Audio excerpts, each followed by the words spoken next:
हरे राम कृष्ण हरे हरे जय जय राम कृष्ण हरे हरे जय राम कृष्ण हरे जय राम कृष्ण हरे हरे राम कृष्ण हरे राम कृष्ण हरे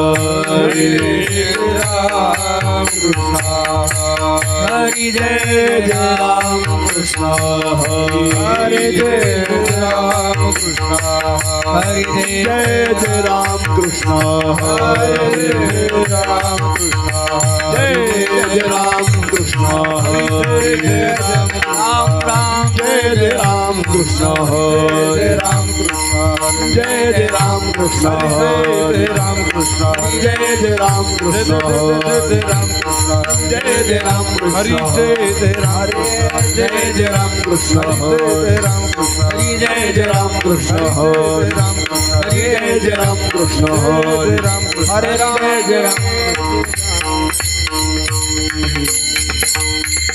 रूप पाहता लोचनी सुखा झाले ओ साजनी तुहा विठ्ठल बरवा तुहा माधव बरवा तुहा माधव बरवा तुहा माधव बरवा रूप पाहता लोचनी सुख झाले ओ साजनी रूप पाहता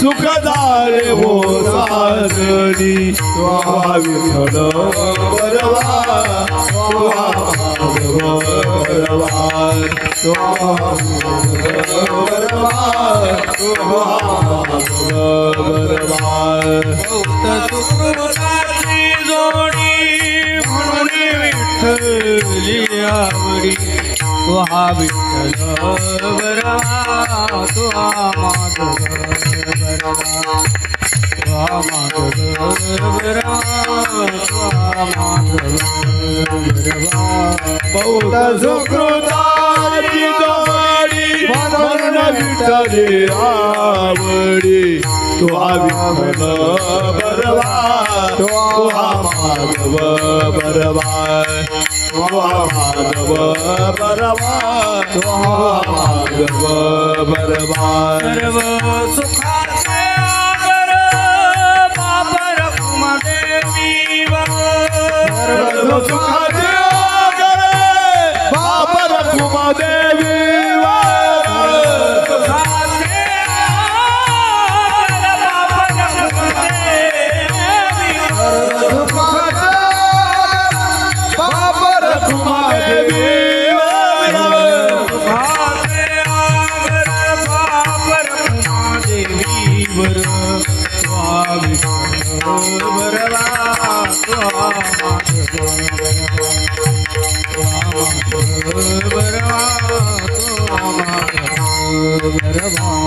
सर्व सुखाचे आगर बाप रखुमदेवीवर तुहा विठ्ठल बरवा तुहा माधव बरवा तुहा माधव बरवा तुहा माधव बरवा जय जय राम कृष्ण जय जय राम कृष्ण जय जय राम कृष्ण जय जय राम कृष्ण जय जय राम कृष्ण जय जय राम कृष्ण जय जय राम कृष्ण जय जय राम कृष्ण जय जय राम कृष्ण जय जय राम कृष्ण जय जय राम कृष्ण जय जय राम कृष्ण जय जय राम हरे जय जय राम कृष्ण जय जय राम हरे जय जय राम कृष्ण जय जय राम कृष्ण जय जय राम कृष्ण जय जय राम कृष्ण जय जय राम कृष्ण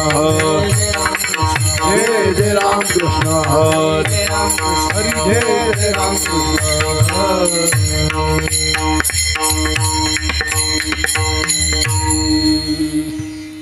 गायनाचे वाहे टाळे साधन कडे उत्तम हे साधन कले उत्तम हे साधन कले उत्तम हे गायनाचे वाहे टाळी साधन करी उत्तम हे साधन करी उत्तम हे साधन कले उत्तम हे गायनाचे वाहे टाळी साधन कली उत्तम हे साधन कली उत्तम हे साधन कली उत्तम हे गायनाचे वाहे टाळी साधन करी उत्तम हे साधन करी उत्तम हे साधन करी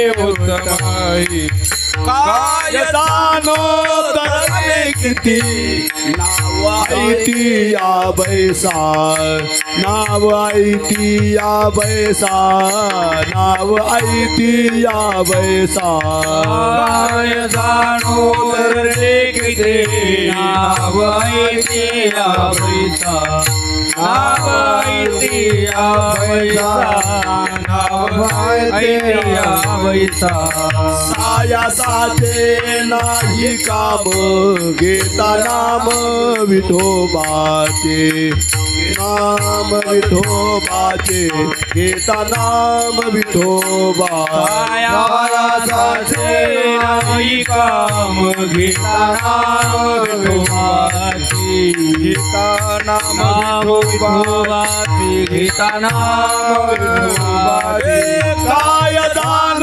तरले किती नाव ऐती या बैसा नाव ऐती या बैसा नाव ऐती या बैसा काय जाणो तरले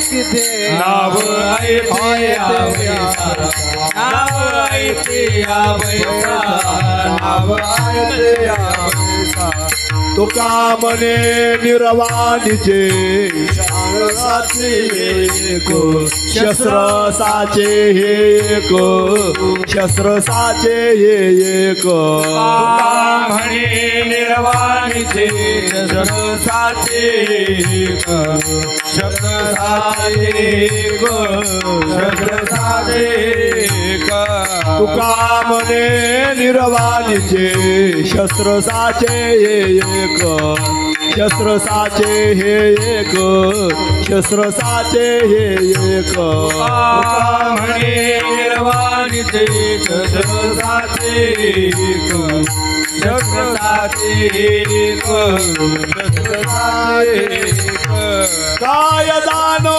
तरले किती नाव दानो तरले किती नाव ऐती या बैसा नाव ऐती या बैसा नाव ऐती या बैसा काय जाणो तरले किती काय जाणो तरले किती नाव ऐती या बैसा नाव ऐती या बैसा नाव ऐती या बैसा बार कुमारी बार कुमारी बार कुमारी बार कुमार ओ बार कुमारी बार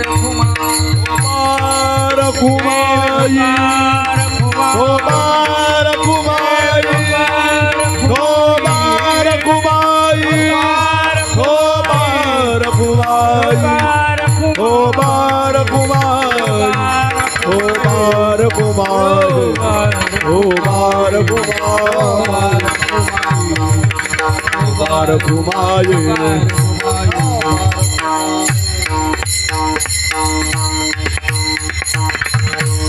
कीर्तनातील पहिली ताल म्हणतील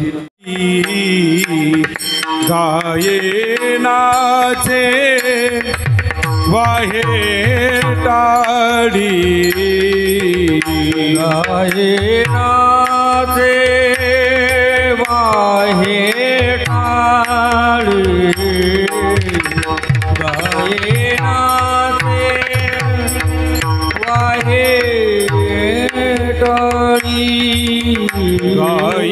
नाचे वाहे टाळी आये नाचे वाहे टाळी आये नाचे वाहे टाळी आये नाचे वाहे टाळी साधन कली उत्तम हे साधन कली उत्तम हे उत्तम हे काये जाणो तरले कीती काये जाणो तरले कीती साधन कली उत्तम साधन कली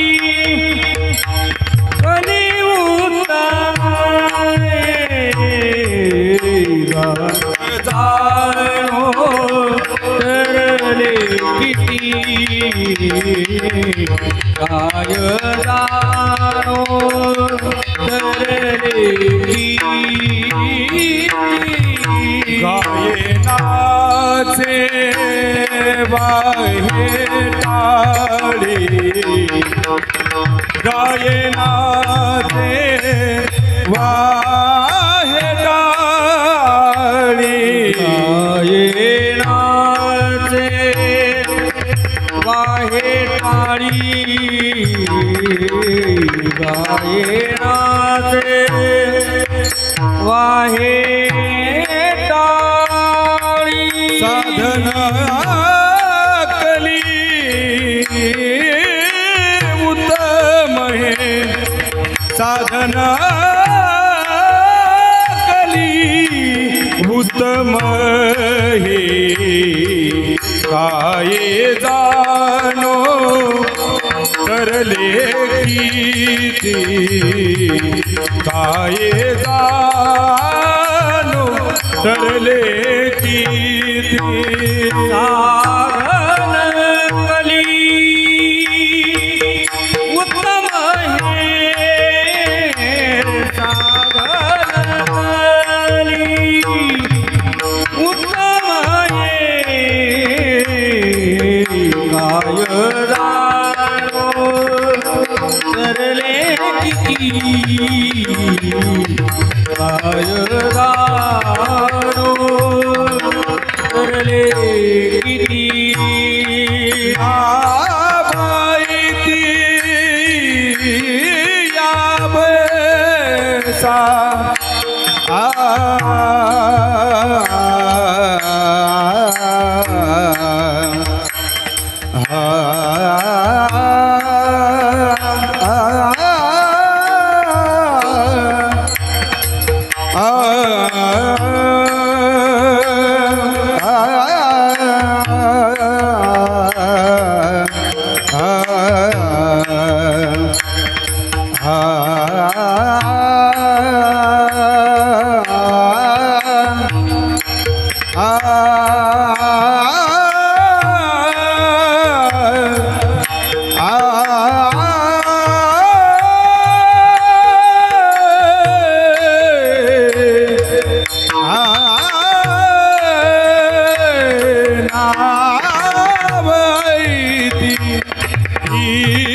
याबसा याबसा खाये जानो तरले कीते खाये जानो तरले कीते आबाईती याबसा ना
नाचे वाहे टाळी साधन कळे उत्तम हे काय जाणो तरले किती नाव आयते या बैसा सायासाचे नाही काम घेता नाम विठोबाचे काय जाणो तरले किती नाव आयते या बैसा तुका म्हणे निर्वाणीचे तुका म्हणे निर्वाणीचे शस्त्रसाचे हे एक काय जाणो तरले किती नाव आयते या बैसा विठ्ठल विठ्ठल विठ्ठल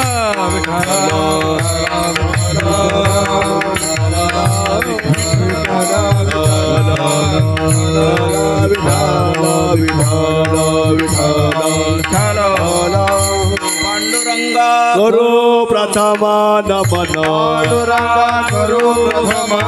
पांडुरंगा करो प्रथमा नमन दुसरे चरणा संतांची या संत कृपादान कथेचा विस्तारू संत कृपादान कथेचा विस्तारू बाबाजी सद्गुरु दास तुका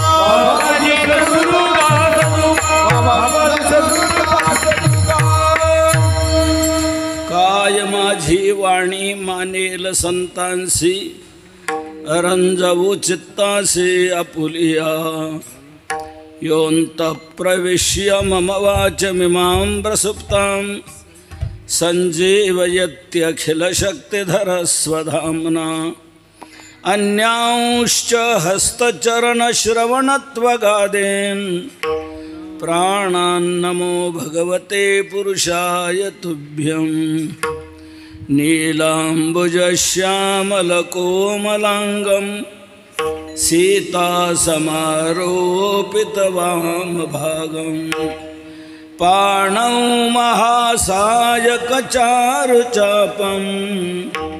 नमामि रामं रघुवंशनाथं मनोजवं मारुततुल्यवेगं जितेन्द्रियं बुद्धिमतां वरिष्ठं वातात्मजं वानरयूथमुख्यं श्रीरामदूतं शरणं प्रपद्ये कलावज्ञजीवोद्धरार्धावतारं कलाङ्काङ्कतेजोऽधिकामोदिवक्त्रं खलानीशवादापनोदार्हदक्षं समाधिस्थमूर्तिं भजे ज्ञानदेवं नमो सद्गुरु तुकया ज्ञानदीपा नमो सद्गुरु सच्चिदानन्दरूपा नमो सद्गुरु भक्तकल्याणमूर्ते नमो सद्गुरु भास्करा पूर्णकीर्ति सम्पाद्य ज्ञानैश्च विधाय भक्तिं विलोकितो येन समाधिराजः वैराग्यवन्तं सुविचारयुक्तं नमामि जोगं शिरसा गुरुं तम् आत्मरूपगणेषु स्मरण सकळ विद्यांचे अधिकरण तेची वंदू श्रीचरण श्री गुरूंचे ते नमस्कारुनी आता गायनाचे वाहे टाळी साधन कडे उत्तम हे काय जाणू तरले किती नावाईती या वैसा.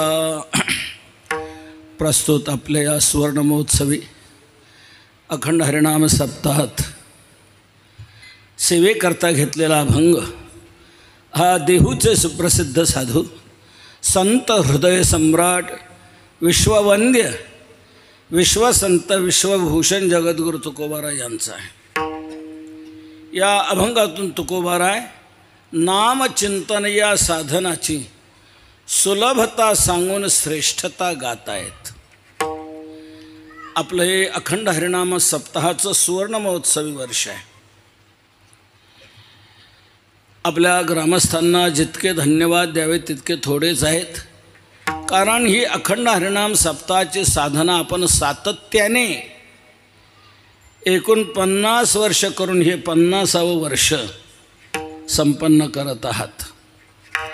आपल्या भारतीय हिंदू संस्कृतीमध्ये असं सांगितलेलं आहे, कोणतीही एखादी साधना जर आपण सातत्याने 12 वर्ष केली तर ते एक तप झालं असं मानलं जातं. एक तप झालं.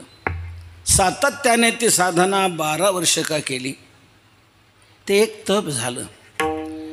अशी साधना 2 तप का केली का त्यात 1 वर्षाची वाढ करून 25व्या वर्षाचा रौप्य महोत्सव संपन्न केला जातो.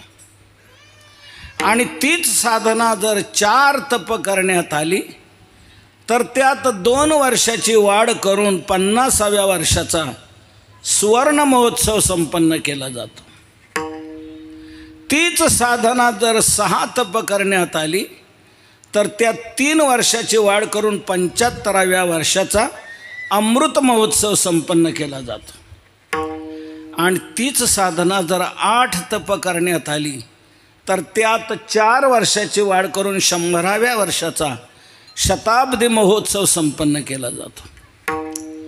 आपण ग्रामस्थांनी ही साधना 4 तप केलेली आहेत. त्यात 2 वर्षाची वाढ करून 50व्या वर्षाचा हा सुवर्ण महोत्सव आपण मोठ्या उत्साहाने संपन्न करत आहात. आपल्या आयुष्याचा इतका काल हा भगवंताच्या मंगलमय नामचिंतनात व्यतीत झाला, त्याचं हे कौतुक करायचं आहे. मूर्ख लोकांचा आयुष्याचा काल हा झोपेत जातो. जागा झाला तर व्यसनात जातो, काय उरला तर भांडणात जातो. व्यसने न तु मूर्खानाम निद्रया कलहेन वा व्यसनेन निद्रया कलहेन कालहा गच्छती मूर्खानाम. मूर्ख लोकांचा आयुष्याचा काल झोपेत जातो, व्यसनात जातो, भांडणात जातो. पण बुद्धिमान लोकांचा आयुष्याचा काल हा शास्त्रचिंतनात नामचिंतनात साधनेत व्यतीत होतो. काव्यशास्त्र विनोदेन कालो गच्छति धीमताम. धीमताम कालहा काव्यशास्त्र विनोदेन गच्छति. पण व्यसनेन तु मूर्खानाम निद्रया कलहेन वा. बुद्धिमान लोकांचा आयुष्याचा काल नामचिंतनात साधनेत व्यतीत होतो. आणि आपला इतका काल 50 वर्षाचा या साधनेत व्यतीत झाला, त्याचं कौतुक करायचं म्हणून हा महोत्सव आहे. नामचिंतनात जो काळ जातो ना तो वाया जात नाही. चिंतनात सरणारा काळ हा धन्यतेला प्राप्त होतो. चिंतने सरे तो धन्य धन्य काळ, चिंतने सरे तो धन्य धन्य काळ, सकाळ मंगळाचे सकळ मंगळ मंगळाचे चिंतने सरे तो धन्य धन्य काळ, चिंतने सरे तो धन्य धन्य काळ, सकळ मंगळ मंगळाचे, सकळ मंगळ मंगळाचे. चिंतने सरे तो धन्य धन्य काळ, चिंतने सरे तो धन्य धन्य काळ, चिंतने सरे तो धन्य धन्य काळ, चिंतने सरे तो धन्य धन्य काळ, चिंतने सरे तो धन्य धन्य काळ, चिंतने सरे धन्य धन्य काळ, सकळ मंगळ मंगळाचे, सकळ मंगळ मंगळाचे.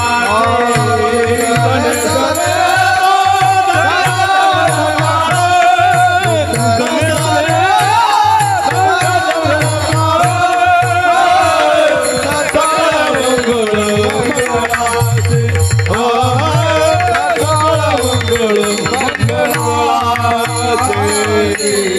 तुकोबाराय म्हणतात चिंतने सरे तो धन्य धन्य काळ. भगवंताच्या मंगलमय नाम चिंतनात जो काळ सरला जातो, जो व्यतीत होतो तो वाया जात नाही, तो धन्यतेला प्राप्त होतो. जगद्गुरु तुकोबारायांनी देखील आपल्या आयुष्याचा काल भगवंताच्या मंगलमय नाम चिंतनात व्यतीत झाला. महाराज म्हणतात त्याचं मला कौतुक करावंसं वाटतंय. कौतुक वाटे झाली यावेताचे, नाम मंगळाचे देणे गुणे, नाम मंगळाचे देणे गुणे, नाम मंगळाचे देणे गुणे. कौतुक वाटे झाली यावेताचे, नाम मंगळाचे गुणे,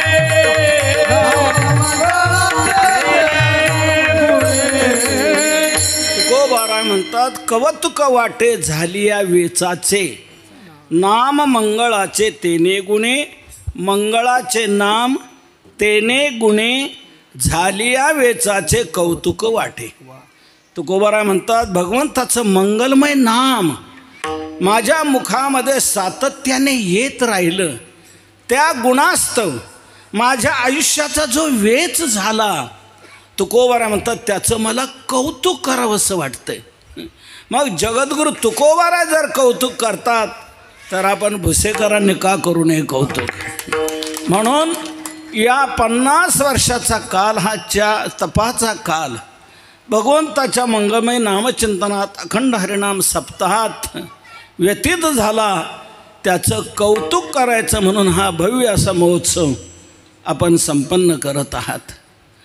पण असं वाटेल हा अखंड हरिनाम सप्ताह दरवर्षी का करायचा, सातत्याने का करायचं बरं. तेच ना रामकृष्ण हरी याच्यात बदल नाही, सुंदरते ध्यान याच्यात बदल नाही, विठोबा रखमाई याच्यात बदल नाही, नाम तेच काही नवीन काहीच नाही.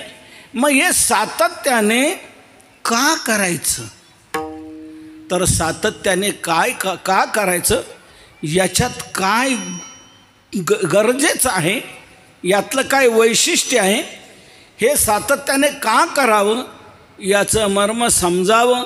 म्हणूनच नाम महात्म्य सांगणारा अभंग आज मी आपल्यापुढे सेवेला घेतलेला आहे. गायनाचे वाहे टाळी साधन कळी उत्तम हे, काय जाणो तरले किती नाव आहे ती या बैसा सायासाचे नाही काम घेता नाम विठोबाचे तुका म्हणे निर्वाणीचे शस्त्र साचे हे एक ते सातत्याने का घ्यायचं याच्यातून काय होऊ शकतं ते समजावं म्हणून हा अभंग सेवेला घेतलेला आहे. जगद्गुरु तुकोबाराय या अभंगातून नामचिंतन या साधनाची श्रेष्ठता सुलभता सफलता सांगतायत. तुकोबाराय भूतलावर अवतीर्ण झाले ते जगाला सन्मार्ग दाखवण्याकरता. जीव रस्ता चुकलेले आहेत, आड रानातून धावतायत, तेव्हा अशा आड रानातून धावणाऱ्या जीवांना सन्मार्ग दाखवण्याकरता आम्ही इथे आलो अशी तुकोबारायांची स्पष्ट भाषा आहे. आम्ही वैकुंठवासी आलो याची कारणासी हो आम्ही वैकुंठवासी आलो याची कारणासी आम्ही वैकुंठवासी आलो याची कारणासी आम्ही वैकुंठवासी आलो याची कारणासी सात भावे वर्ताया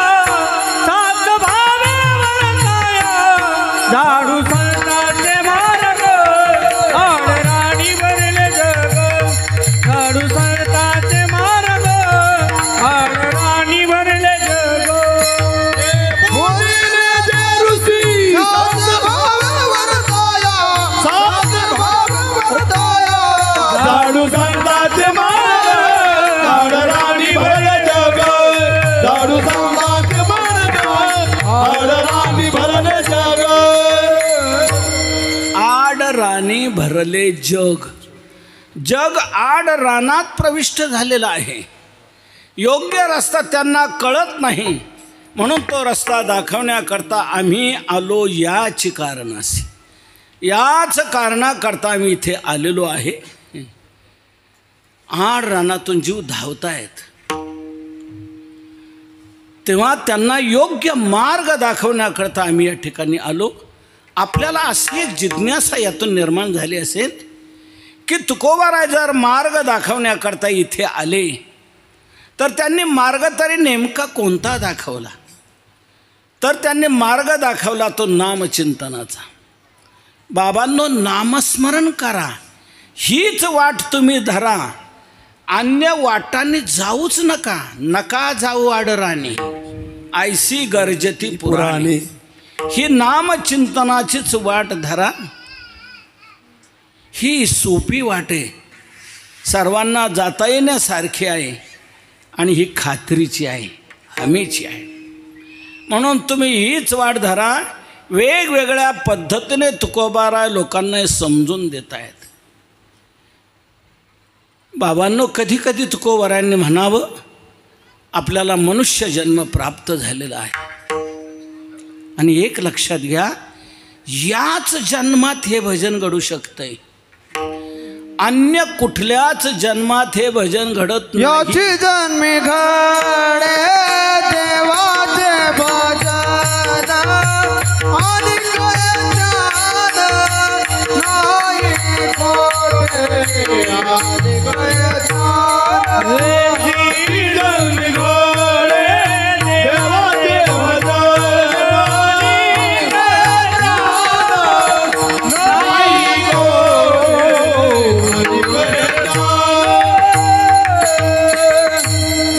आणि जन्मे घडे देवाचे भजन आणि हे ज्ञान नाही कोठे.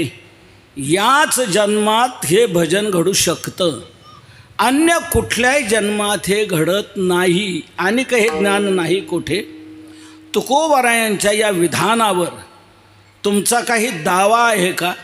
नाही की हे विधान मागं घ्या. अन्य जन्मातही घडू शकतं असे आमच्या निफाड तालुक्यातले पुरावे काही तुम्हाला देतो.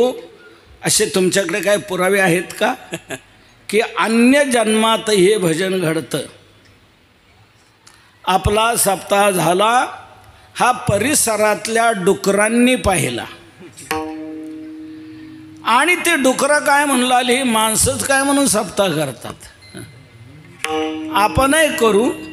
म्हणून त्या डुकरांनी निर्णय घेतला आणि आपला सप्ताह चैत्रात झाला आणि डुकरांनी सप्ताह वैशाखात केला. असं एखाद्या गावी घडलंय? डुकरांनी सप्ताह केला असं पाहण्यात आलंय? नाही.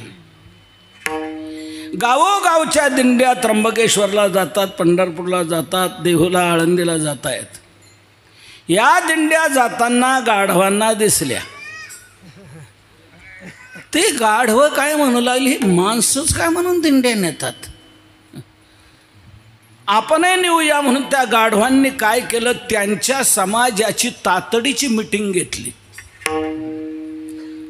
आणि त्या मिटिंगमध्ये निर्णय घेतला, भजनी मंडळ स्थापन केलं. नगरला जाऊन टाळ आणले, पंढरपुराहून विनानला आमच्या महाराजांना बरोबर नेलं. त्यांच्या परीक्षेने पखवाजही चांगला घेतला आणि काढली दिंडी. कोणी पाहण्यात आली नाही, गाढवांनी दिंडी काढलेली पाहण्यात आली नाही. डुकरांचा सप्ताह नाही, गाढवांची दिंडी नाही. टोनगे पारायणाला बसलेले कुठे आढळले? आले रेडे. हो, एक मनुष्य जन्म जर सोडला तर अन्य कोणत्याच जन्मात हे भजन घडत नाही. केले होते याची जाने आवागे विठोबाच्या नामे, तुका मने कर्मे दानोनिया करती. केले होते याची जाने आवागे विठोबाच्या नामे, तुका मने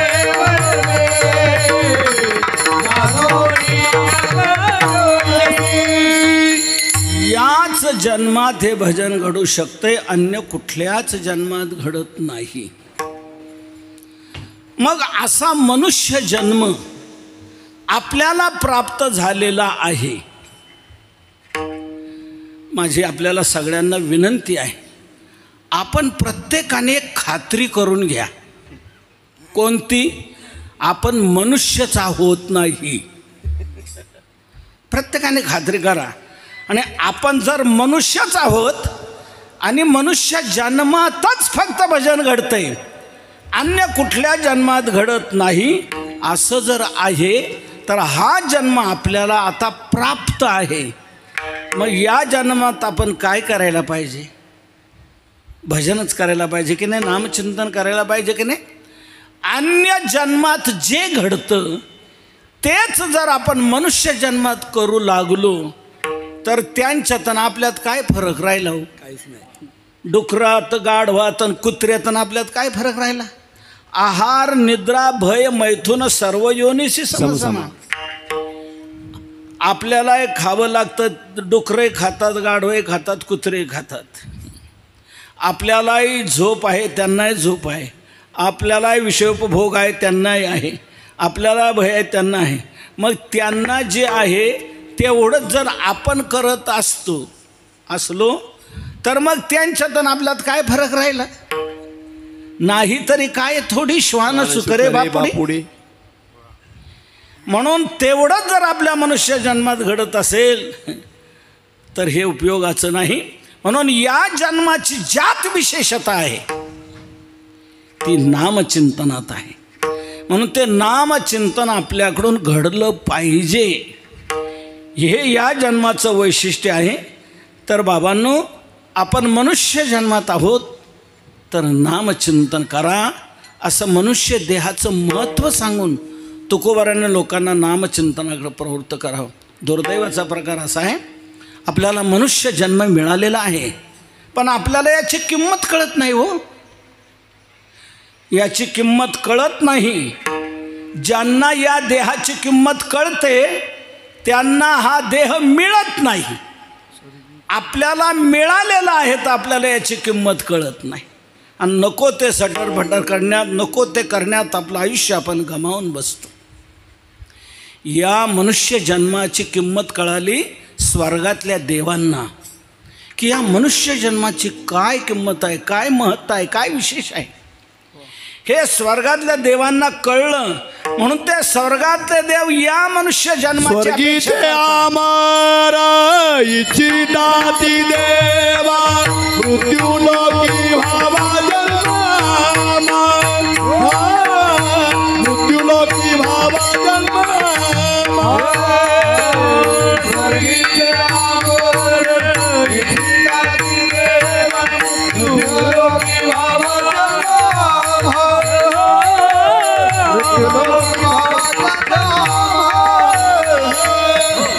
स्वर्गीचे अमर इच्छिताती देवा मृत्यूलोकी व्हावा जन्म.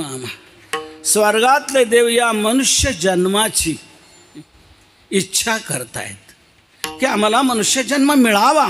का?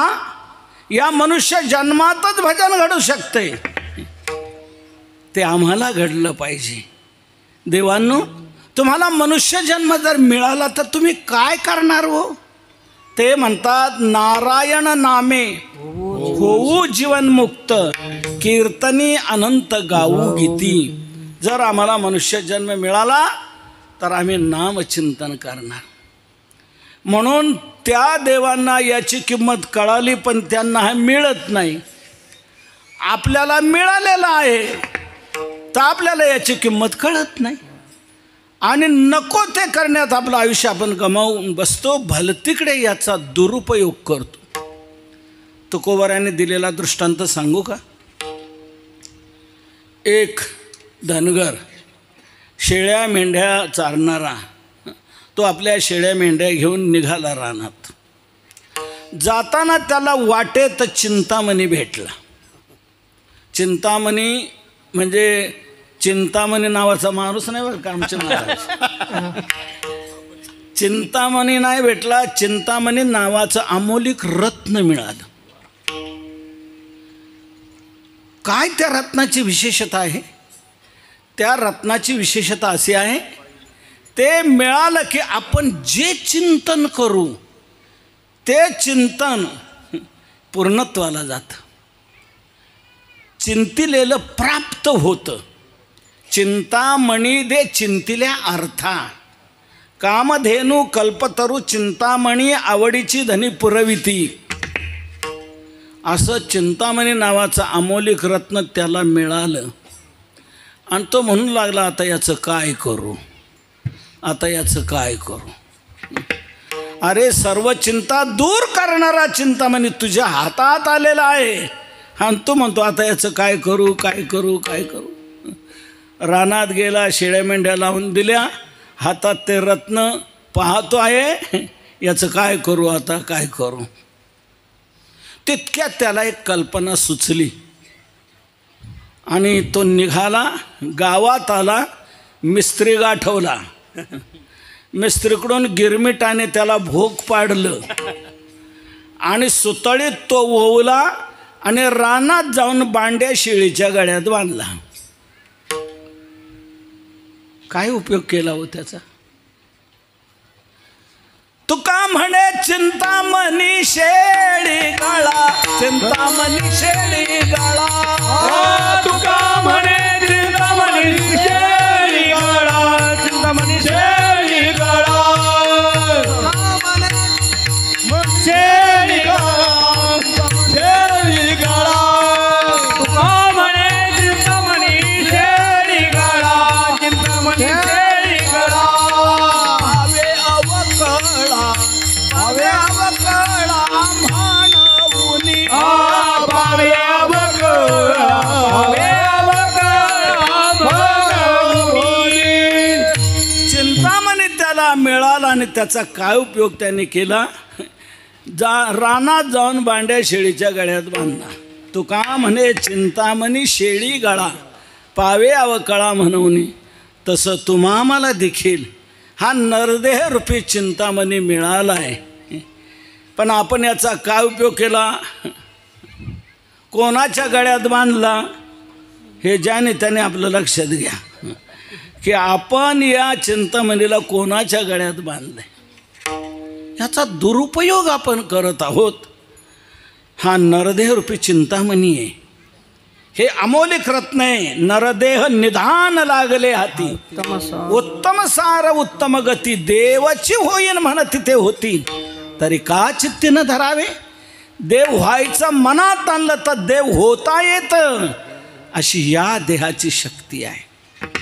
येही तन करते क्या नाम होय. नरका नारायण बन जाय, नराचा नारायण होऊ शकतो, अशी या देहाची शक्ती आहे. आणि असा नरदेह आपल्याला मिळालेला, आपण भलतीकडे याचा दुरुपयोग करतो. तुकोबाराय म्हणतात दुरुपयोग करू नका. याच जन्मात आपल्याला देव होता येईल, आपल्या सर्व अपेक्षा पूर्ण होतील, आपलं अनिष्ट दुःख सर्व जाईल, इष्ट असा आनंद आपल्याला प्राप्त होईल. आपल्या सर्व अपेक्षा पूर्ण करणारा हा नरदेहरूपी चिंतामणी आहे. याचा दुरुपयोग करू नका. नामचिंतन करा, नामचिंतन करा, असं तुकोबाराय या देहाचं महत्त्व सांगून लोकांना नामचिंतनाकडे प्रवृत्त करतायत. कधी तुकोबारायांनी शिवी देऊन म्हणावं, किती वेळा सांगायचं तुम्हाला, किती वेळा सांगायचं. 50 वर्ष झाली ना सांगता सांगता, पण ऐकत नाही तुम्ही, लक्षात घेत नाही, नामचिंतनाकडे वळत नाही. काय सांगो तरी नाही कधी भटकेचे, पुढे चिंदळीचे रडतील, पुढे चिंदळीचे रडतील, पुढे चिंदळीचे रडतील. हो काय सांगू तरी नाही कधी भटकीचे, पुढे चिंदळीचे रडतील, पुढे चिंदळीचे रडतील. किती सांगू तरी नायकती भटकीचे, पुढे शिंदळीचे रडतील. पुढे रडण्याची पाळी आहे, लक्षात घ्या. आम्ही सांगतो पण तुम्ही ध्यानात घेत नाही. भलतीकडे या देहाचा उपयोग करता. बाबांनो, असं वाया घालू नका, वाया घालू नका. नामचिंतन करा. असं वेगवेगळ्या पद्धतीने तुकोबारायाने लोकांना समजून द्यावं. त्यावेळेला काही लोक तुकोबारायांकडं आले आणि महाराजांना म्हणू लागले, महाराज आम्हाला एक थोडंसं तुमच्याशी बोलायचं आहे. महाराज म्हटले, बोला. आम्ही महिन्याभरात 4-5 ठिकाणी तुमची कीर्तन ऐकली, पण जिथे तिथे तुम्ही हेच सांगत आले, भजन करा, भजन करा, विठ्ठल विठ्ठल म्हणा, नामचिंतन करा, हेच सांगत आले. त्या महाळसाकोऱ्याला हेच सांगितलं होतं, विठ्ठल विठ्ठल म्हणा, भजन करा. त्या सुळेवाडीलाही हेच सांगितलं होतं, भजन करा, भजन करा. त्या गोरठाणलाही हेच सांगितलं होतं, भजन करा, विठ्ठल विठ्ठल म्हणा, नामचिंतन करा. आणि आमच्या भुस्यालाही तुम्ही आज तेच सांगता की विठ्ठल विठ्ठल म्हणा, नामचिंतन करा.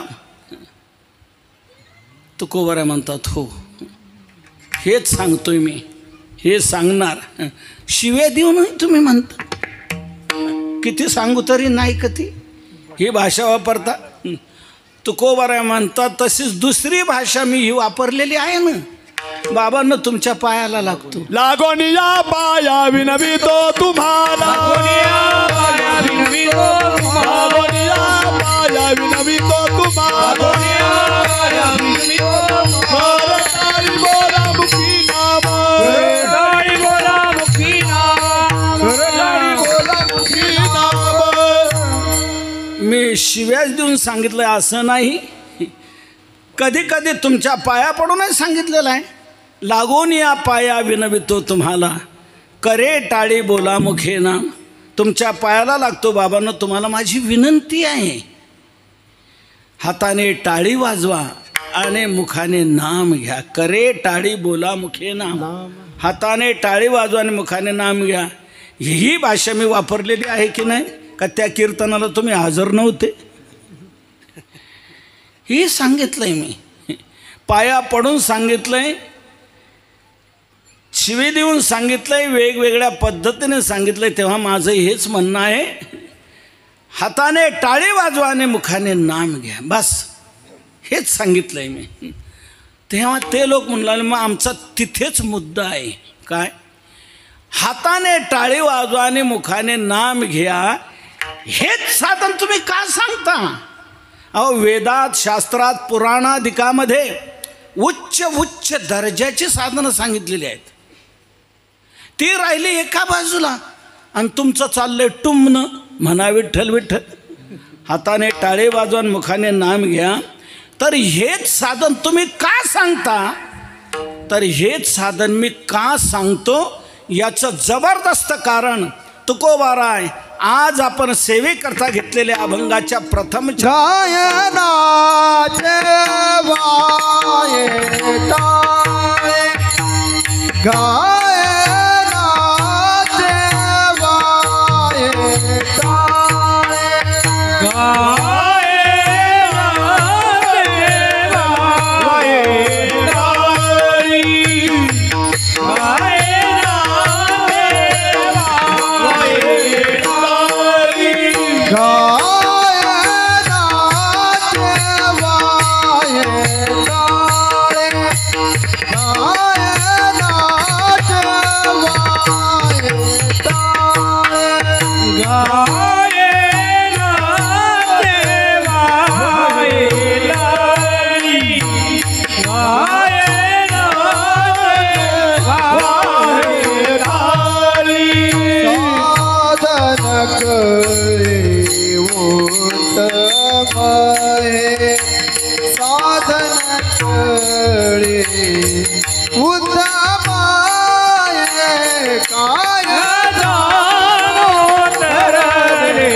मुखाने नाम घ्या हेच साधन तुम्ही का सांगतात?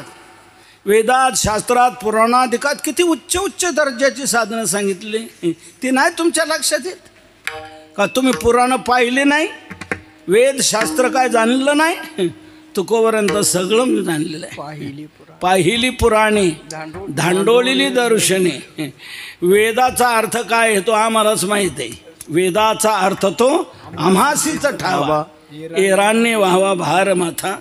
मग हे सगळं जर तुम्ही पाहिले, सगळं जर जाणले, मग हेच साधन का सांगता? त्या वेदात, शास्त्रात, पुराणादिकात उच्च उच्च दर्जाची साधनं सांगितलेली आहे, ती राहिली एका बाजूला आणि तुमचं चाललंय टुमणं, म्हणा विठ्ठल विठ्ठल. हेच साधन का सांगतात? तुकोबाराय म्हणतात हेच साधन मी का सांगतो त्याचं जबरदस्त कारण सांगतात. गाय नाचे वाहे टाळी साधन कळी उत्तम हे. कळी हे उत्तम साधन. कलियुगात हेच उत्तम साधन आहे. कोणतं? गाय नाचे टाळी वाहे. भगवंताचं नाम गायचं, नाचत नाचत ते नाम गायचं, हाताने टाळी वाजवायची. कलियुगात हेच उत्तम साधन आहे. अन्य साधनं कलियुगात उपयोगाची नाहीत. का नाहीत? अन्य साधनांना कलियुगात झालाय टीबी. अवघ्या वाटा झाल्या शीन कलीन खडे साधन उचित विधी विधान नकळे घडे सर्व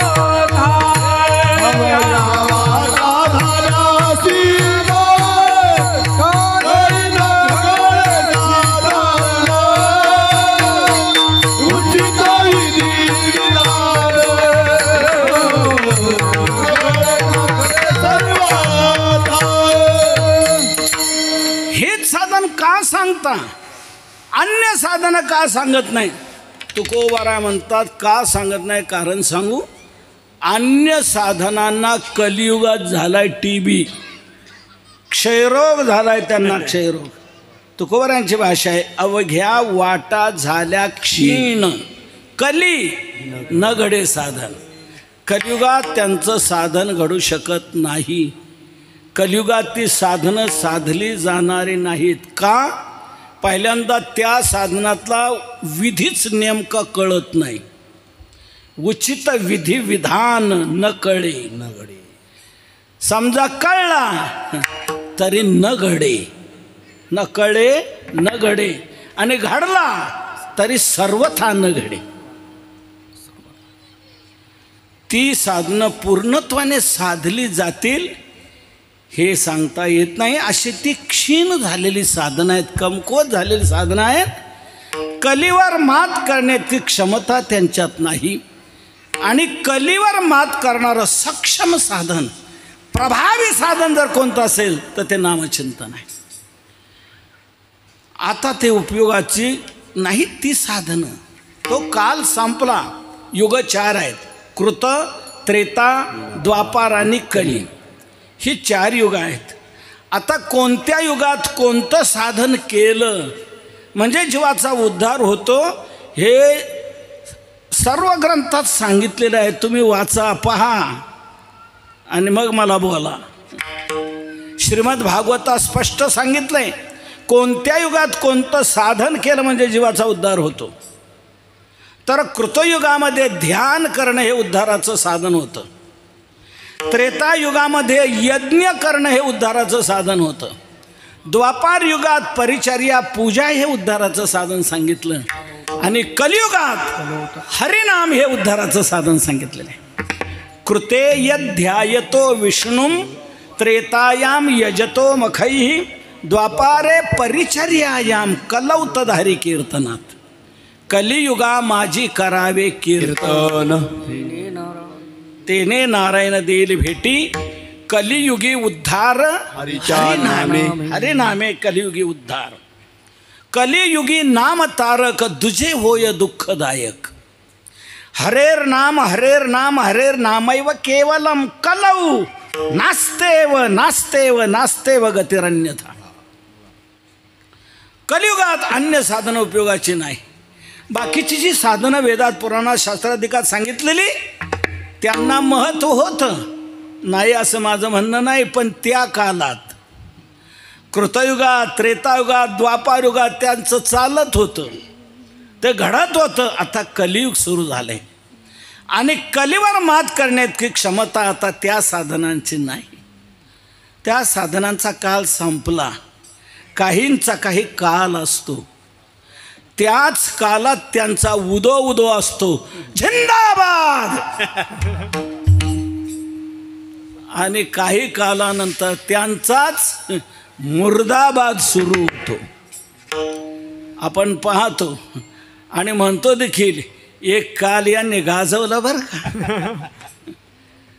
पण आता डबड्यात जमा झालेले आहेत. आता लहान लहान पोरं नाव ठेवतात. आता ते प्यायलाही लागले, भलतं खायला लागलं, काही करायला लागले.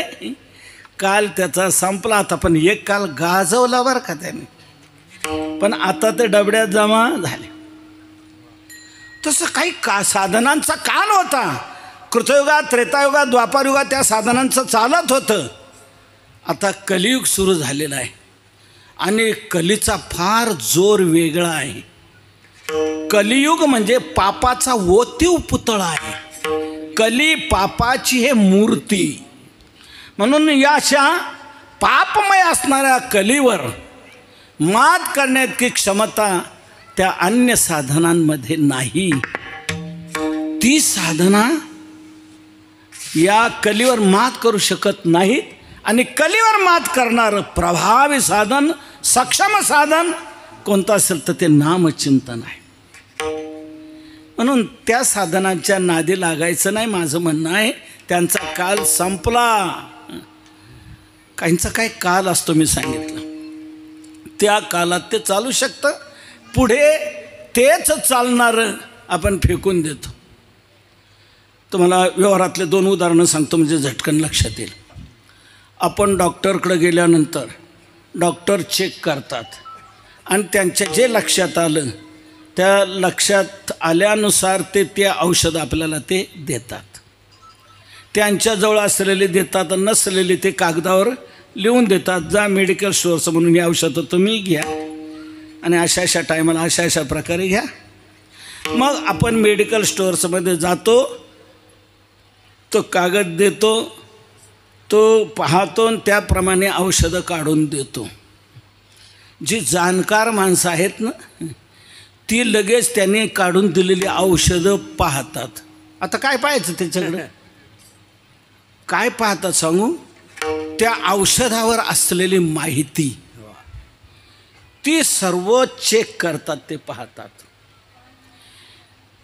तेच हे औषध आहे का, हे औषध, त्याच्यावर सगळी माहिती दिलेली असते. औषध कोणत्या कंपनीने काढलं त्या कंपनीचं नाव असतं, त्या औषधाचं नाव असतं, त्या औषधामध्ये कोणती कोणती घटक द्रव्य आहेत त्याची यादीही त्याच्यावर असते.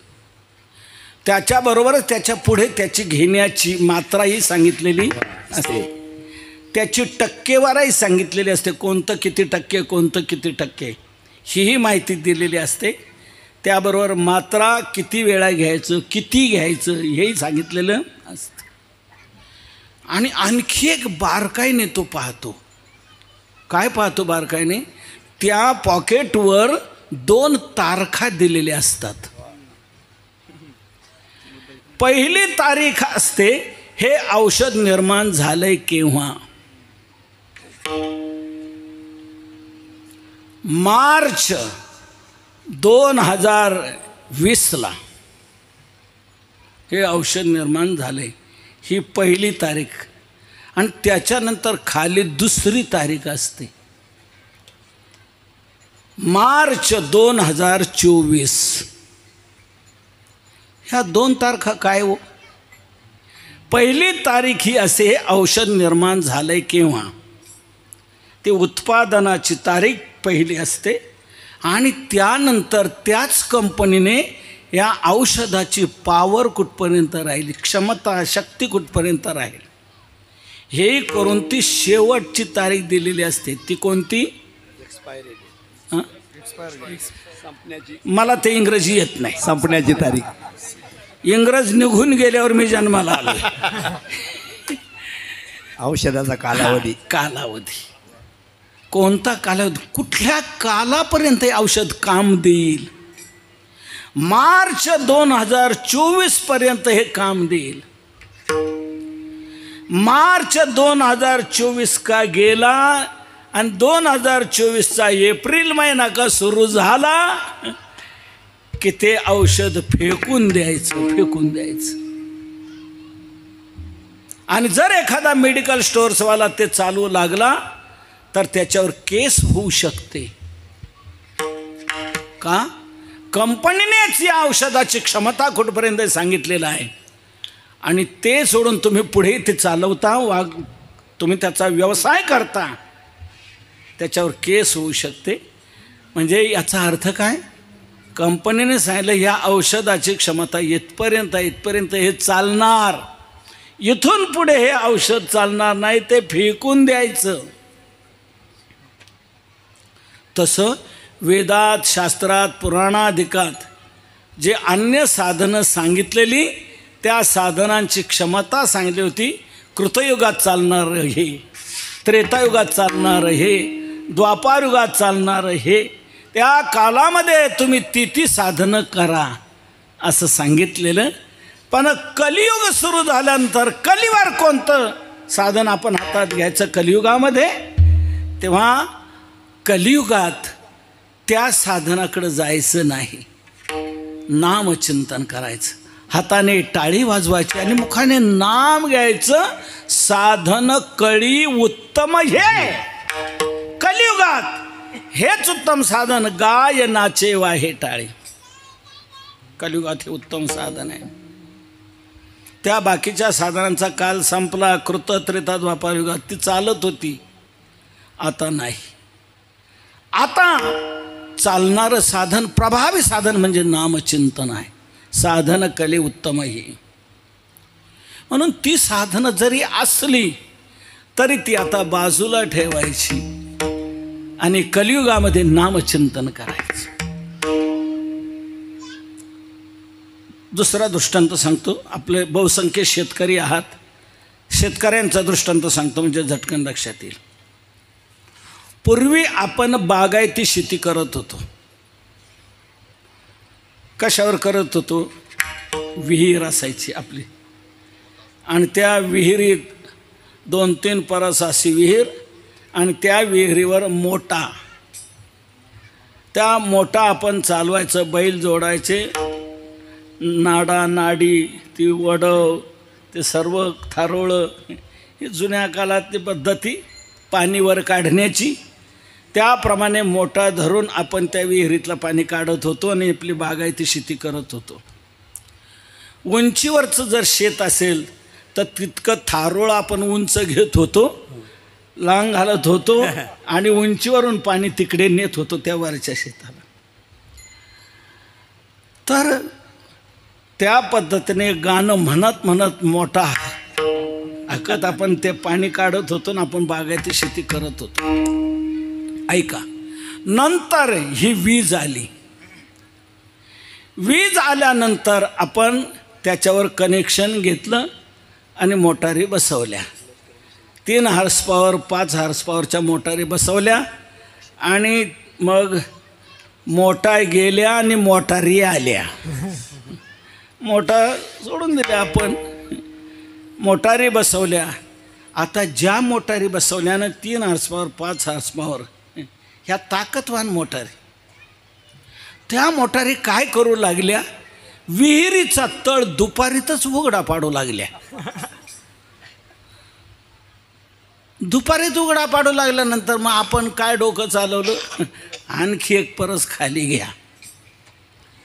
मग आणखी एक परस आपण खोदू लागलो, पाणी वाढलं, मोटारी चालल्यात दिवसभर. पुढे आणखी कमी झालं, आणखी एक परस खाली, आणखी एक परस खाली. 5 परस 7 परस 8 परस 10 परसापर्यंत आपण त्या विहिरीत खोदतो आहे आणि बागायती शेती करतो आहे. पुढे किती खोदलं तरी पाणी काही वाढत नाही. भूगर्भातली पाण्याची पातळी खोल गेली, पर्जन्यमान कमी झालं. मग किती खोदलं तरी उपयोगाचं नाही.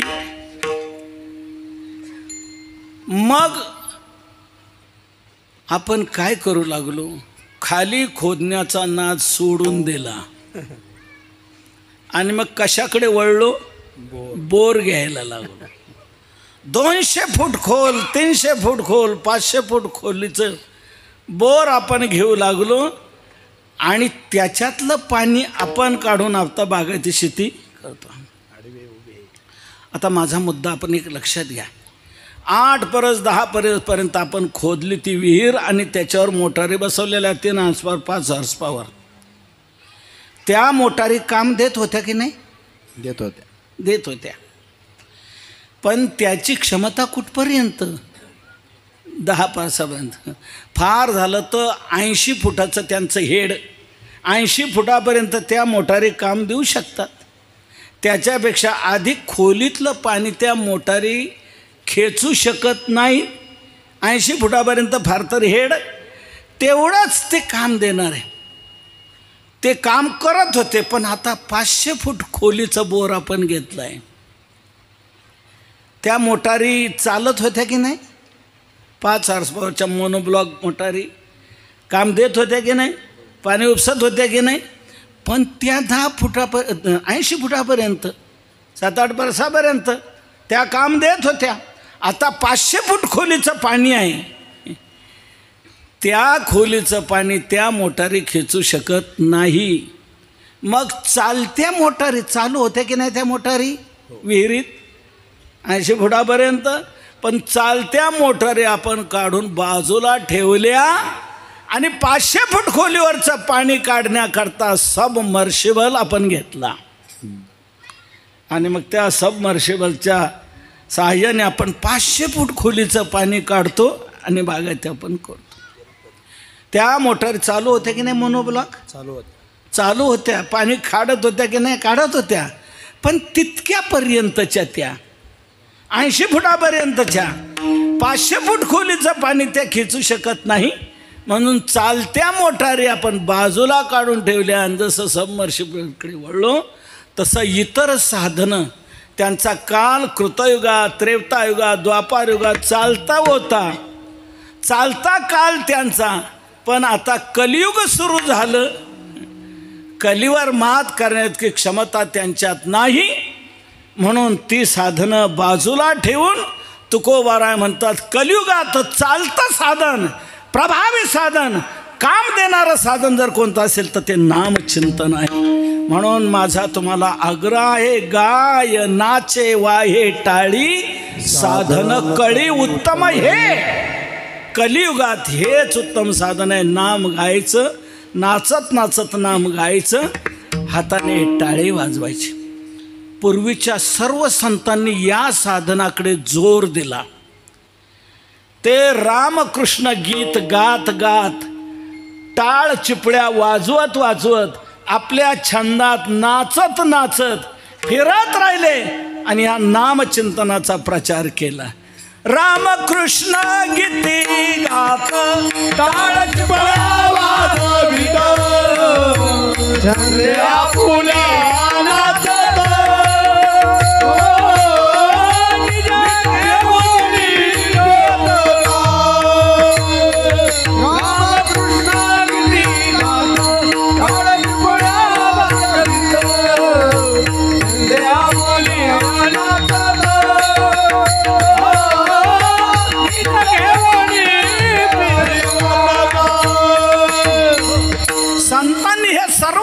घेतलं. आणि आता कलीवर मात करण्याकरता कोणतं साधन केलं पाहिजे म्हणून त्यांनी स्वतः रामकृष्ण गीती गात, टाळ चिपळ्या वाजवीत, छंदे आपुल्या नाचत, गाय नाचे वाहे टाळी. भगवंताचं नाम गायचं, नाचत नाचत नाम गायचं, टाळ चिपळ्या वाजवायच्या. हे साधन भगवंताला आकर्षित करणार आहे, कलीवर मात करणार आहे. या नाचत नाचत नाम गायनाची, टाळी वाजवण्याची अशी शक्ती आहे की भगवंताला ती यात खेचून आणते. भगवंताला खेचून आणते आणि भगवंत त्याच्यात रममान होतो. भक्त नाचतो आहे, भगवान येतो नाचायला लागतो ना. नामदेव कीर्तन करी पुढे देव पुढे नाचे पांडुरंग. पांडुरंग भगवान आले. नामदेवरायांचं उद्दिष्ट हे नाचू कीर्तनाचे रंगी, ज्ञानदीप लावू जगी. म्हणून या साधनावर जोर देऊन नामदेवरायांनी नाचत नाचत भगवंताचं गीत गायलेलं आहे. त्या गीताने भगवंताला आकर्षित केलं. भगवान आले आणि नाचायला लागले. इतके रम्मान झाले, इतके रम्मान झाले की त्या नाचण्यात बेहोश होऊन देवाचा पितांबर कधी कळला हे देवालाही कळलं नाही. नाचता नाचता नाचता देवाचा गळला पितांबर, देवाचा गळला पितांबर, देवाचा गळला पितांबर. नाचता नाचता नाचता नाचता नाचता नाचता देवाचा गळला पितांबर, देवाचा गळला पितांबर, देवाचा गळला पितांबर. नाचता नाचता सावध होई देवाईस बोले कबीर, होई देवाईसे भोले कबीरा. सावध होई देवाईस बोले कबीर, सावध होई देवाईसे भोले कबीरा. नामदेव कीर्तन करी, नामदेव कीर्तन करी, पुढे देवनाथ पांडुरंग, पुढे देवनाथ पांडुरंग, पुढे देवनाथ पांडुरंग. कीर्तन करी नामदेव कीर्तन करी नामदेव कीर्तन करी पुढे देवनाचे पांडुरंग पुढे देवनाचे पांडुरंग पुढे देवनाचे पांडुरंग नामदेव कीर्तन करी नाचत नाचत नामदेवराय नाम चिंतन करतायत, गातायत, टाळे वाजवतायत. त्या नादाने भगवंताला खेचलं. भगवान स्वतः आले, नाचू लागले. इतके बेहोश झाले. नाचता नाचता देवाचा गळला पितांबर. कबीर महाराज तिथे हजर होते भक्त मंडळीमध्ये. कबीर महाराजांनी हळूच देवाजवळ जाऊन सांगितलं, देवा अहो खाली काय झालंय बघा ना. सावध होई देवा ऐसे बोले कबीर. नाचता नाचता देवाचा गळला पितांबर. भगवंताला खेचणार, भगवंताला प्रसन्न करणार असे हे साधन आहे. कलीमध्ये या साधनात मोठी शक्ती साठवलेली आहे. म्हणून माझा तुम्हाला आग्रह आहे, साधन कडी उत्तम हे गायनाचे वाहे टाळे. मुखाने नाम गायचं, नाचायचं, हाताने टाळी वाजवायची. म्हणा राम राम टाळी वाजवा हाते. ही साधना संतांनी केली आणि आपल्याला सांगितली.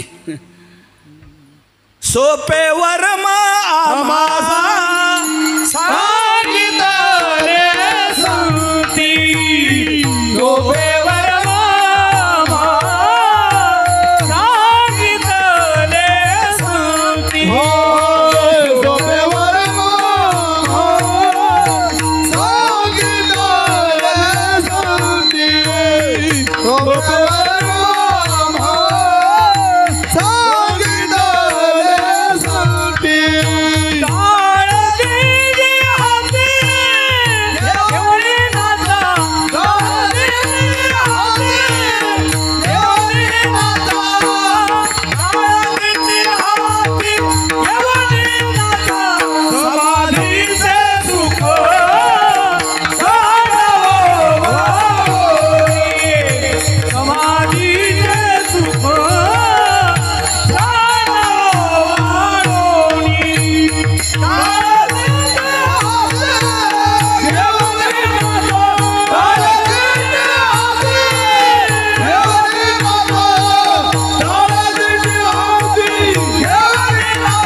साधनाची क्षमता, शक्ती ही संतांनी लक्षात घेतली आणि सर्व जनतेला त्याचं प्रबोधन केलं. सोपेवर मामा सांगितले संती, टाळ दिंडी हाती घेऊनी नाचा. समाधीचे सुख सांडावो वाळुनी, ऐसा या कीर्तनी ब्रह्मरस. म्हणून गाय नाचे वाहे टाळी, साधन कडी उत्तम हे कलियुगात हेच उत्तम साधन आहे. म्हणून मी तुम्हाला सांगतो आहे. असं तुकोबाराय समजून देत आहेत. महाराज हे तुम्ही साधन सांगता, साधन कली उत्तम हे म्हणता.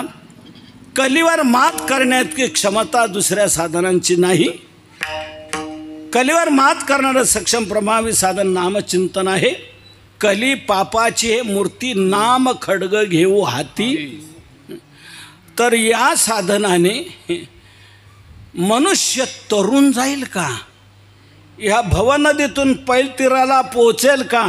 त्याचं दुःख कायमचं मिटेल का? आनंद त्याला कायमचा प्राप्त होईल का? तो तरुण जाईल का? हे तर लक्षात आणून द्या.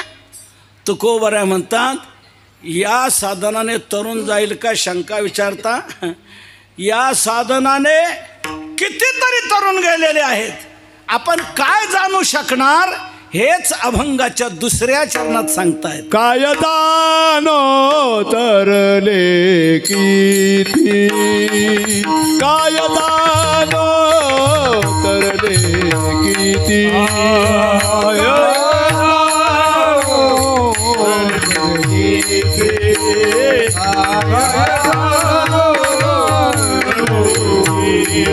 काय दानो तरले किती काय दानो तरले किती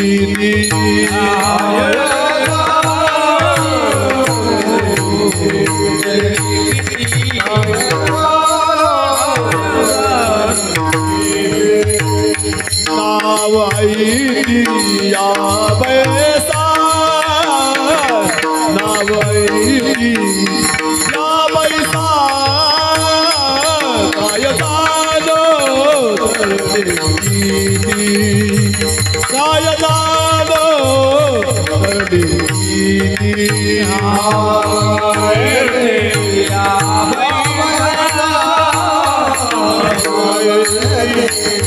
या बैसा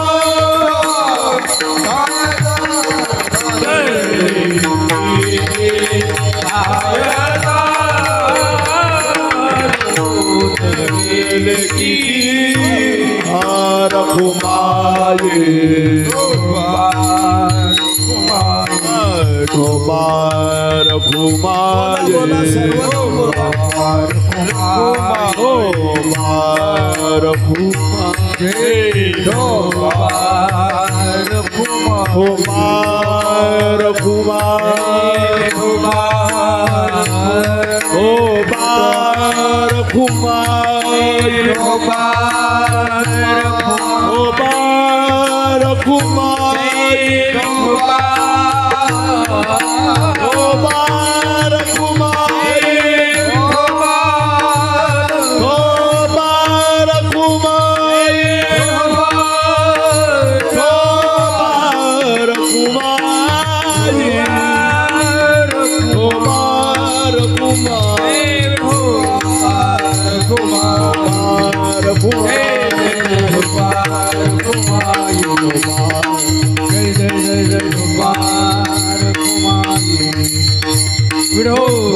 काय जानो तरले किती नाव आयती या बैसा.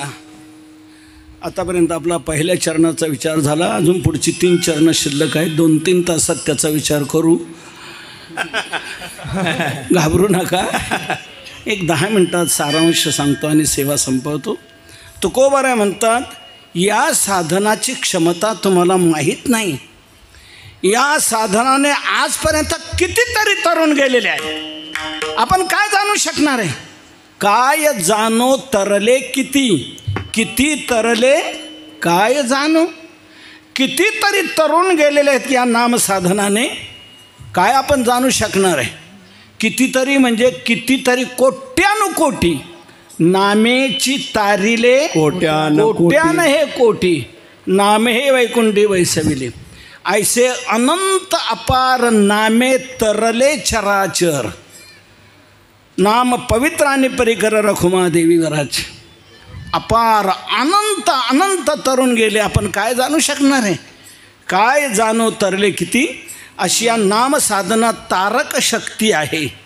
म्हणून भवसिंधूला घाबरायचं काहीच कारण नाही. तारणारी नाव आपल्या पुढे आहे. सर्व विचार डोक्यातून काढून टाका.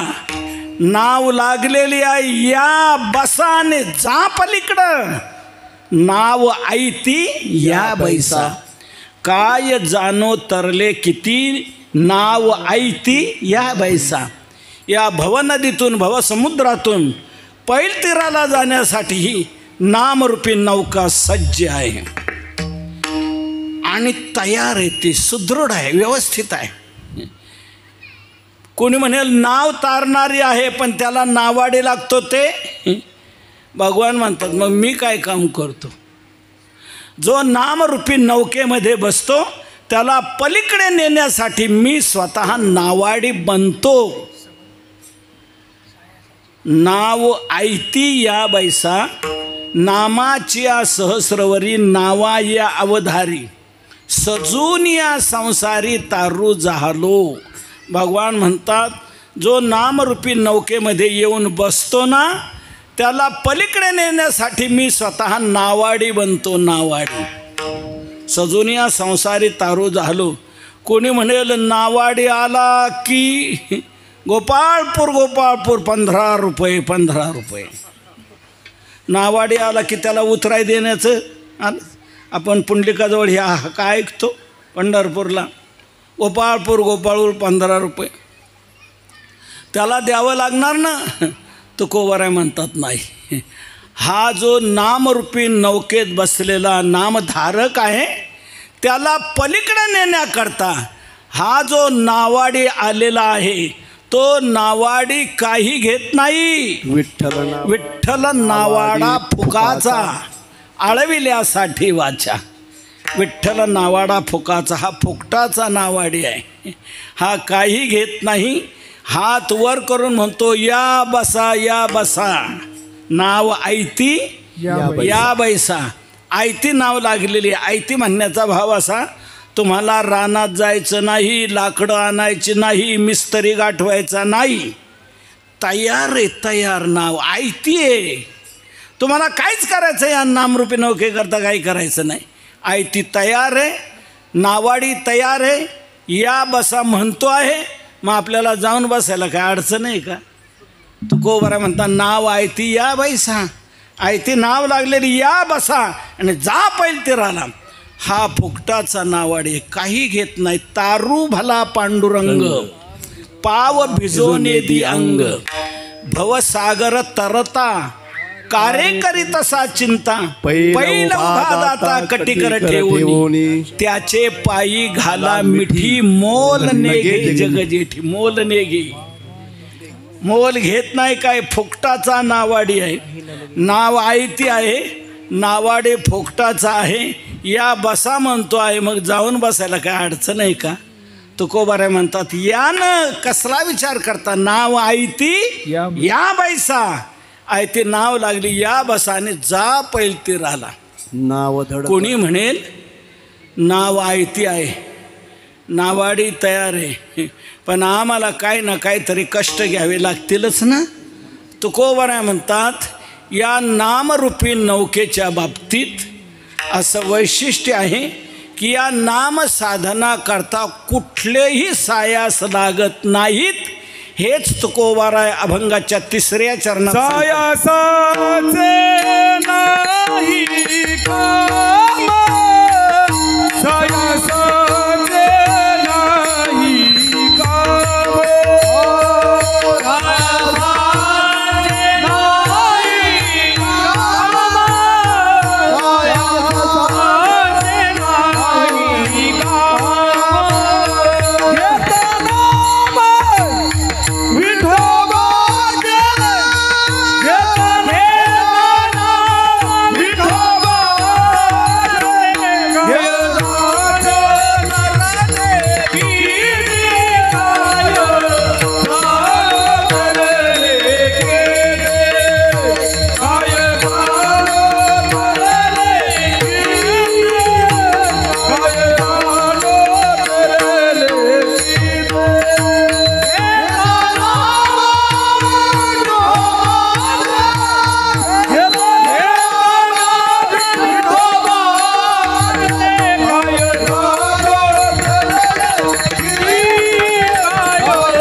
साधन आहे मी जे तुम्हाला सांगतोय, साधन कली उत्तम, हे या साधनाची विशेषता अशी आहे, या साधनाला कष्ट लागत नाहीत.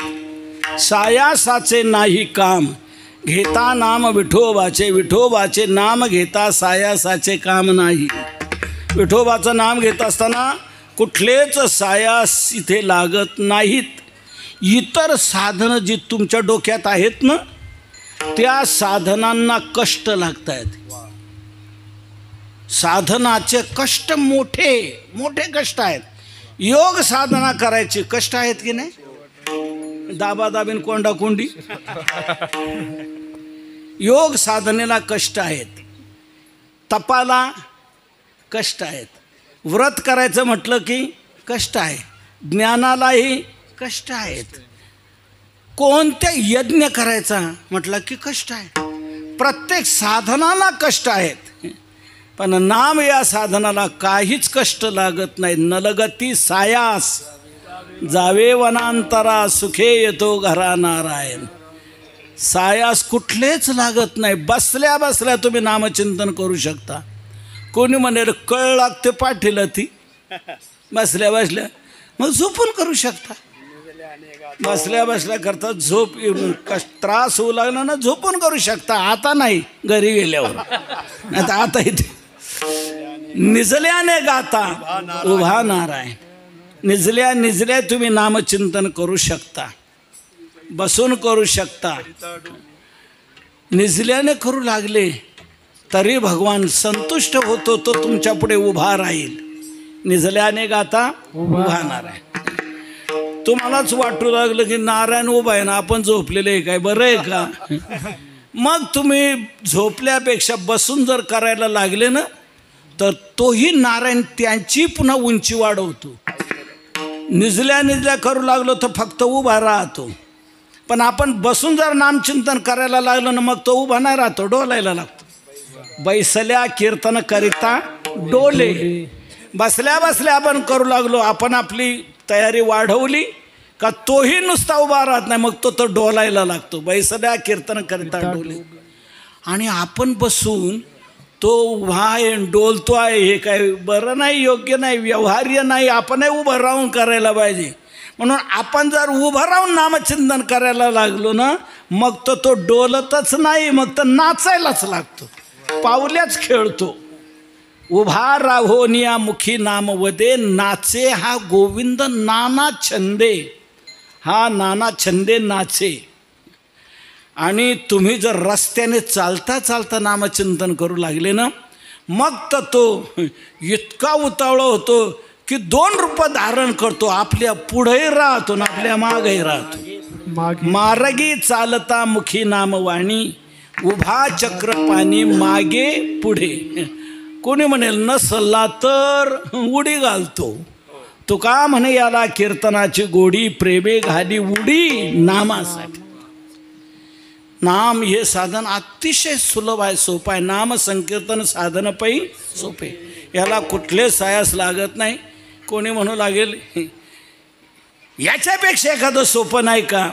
तुकोबर आहे म्हणता, अरे सगळ्यापेक्षा हेच सोपं आहे. तुका म्हणे सोपे आहे सर्वाभुनी. सर्व साधनापेक्षा सोपं साधन हे आहे. या साधनाला कुठलेच कष्ट लागत नाही. याची चतुसूत्री मी नेहमी सांगत असतो. नाम साधना सर्वात सोपं कसं आहे? कोणीही घ्या, केव्हाही घ्या, कुठंही घ्या आणि कसंही घ्या. ही सुलभता अन्य कुठल्याच साधनात नाही.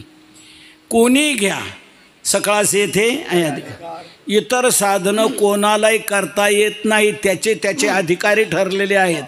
आता त्याचा मला विस्तार करायला वेळ नाही, आपला वेळ संपलाय.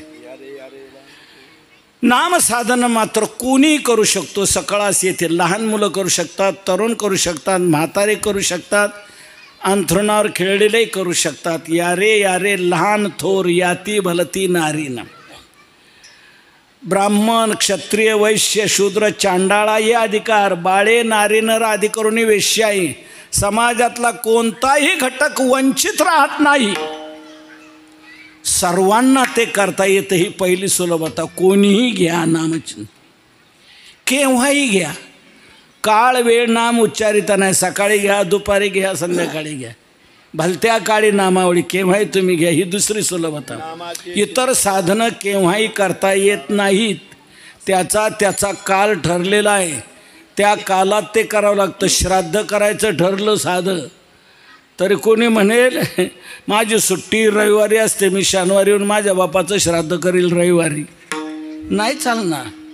ज्या दिवशी असेल त्या दिवशी ते केलं पाहिजे. कालाचं बंधन आहे.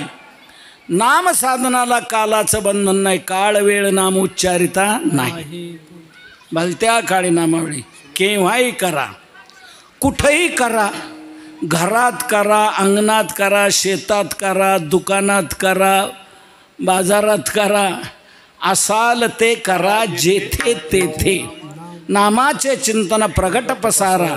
असाल ते करा जेथे तिथे. जिथे असाल तिथे तुम्ही करू शकता. तुमच्या कर्तव्याच्या दृष्टीने तुम्हाला जिथे राहावं लागत असेल तिथे तुम्ही करू शकता. तुम्ही दुकानदार आहात, दुकानात करू शकता. कोणी म्हणेल दुकानात कसं करता येईल? गिऱ्हाईक आलं तो म्हणणार का हो रवा आहे का? रामकृष्ण हरी. कसा किलो दिला? रामकृष्ण हरी. वेलदोडे आहेत का? रामकृष्ण हरी. साखर आहे का? रामकृष्ण हरी. गिऱ्हाईक काय म्हणाल? हे दुकानदार कालच्या कीर्तनापासून काय सरकलंय का काय कळत नाही. आपण म्हणतो रवा आहे का? म्हणते रामकृष्ण हरी. साखर आहे का? रामकृष्ण हरी. याच्या दुकानात नाही काय नु, चला दुसरीकडे. दुकानात कसं करता येईल? दुकानात बोलायला लागेल ना गिऱ्हाईकाशी. तुम्ही म्हणतात दुकानातही करा. तर मी काय म्हटलं आपण लक्षात घ्या.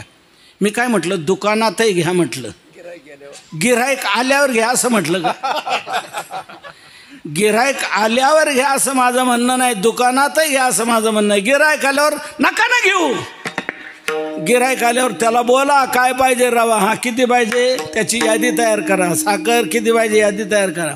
त्याच्या यादीप्रमाणे त्याचा माल त्याला व्यवस्थित वजन करून द्या. काट्याला झटका न मारता. त्याचे योग्य पैसे घ्या.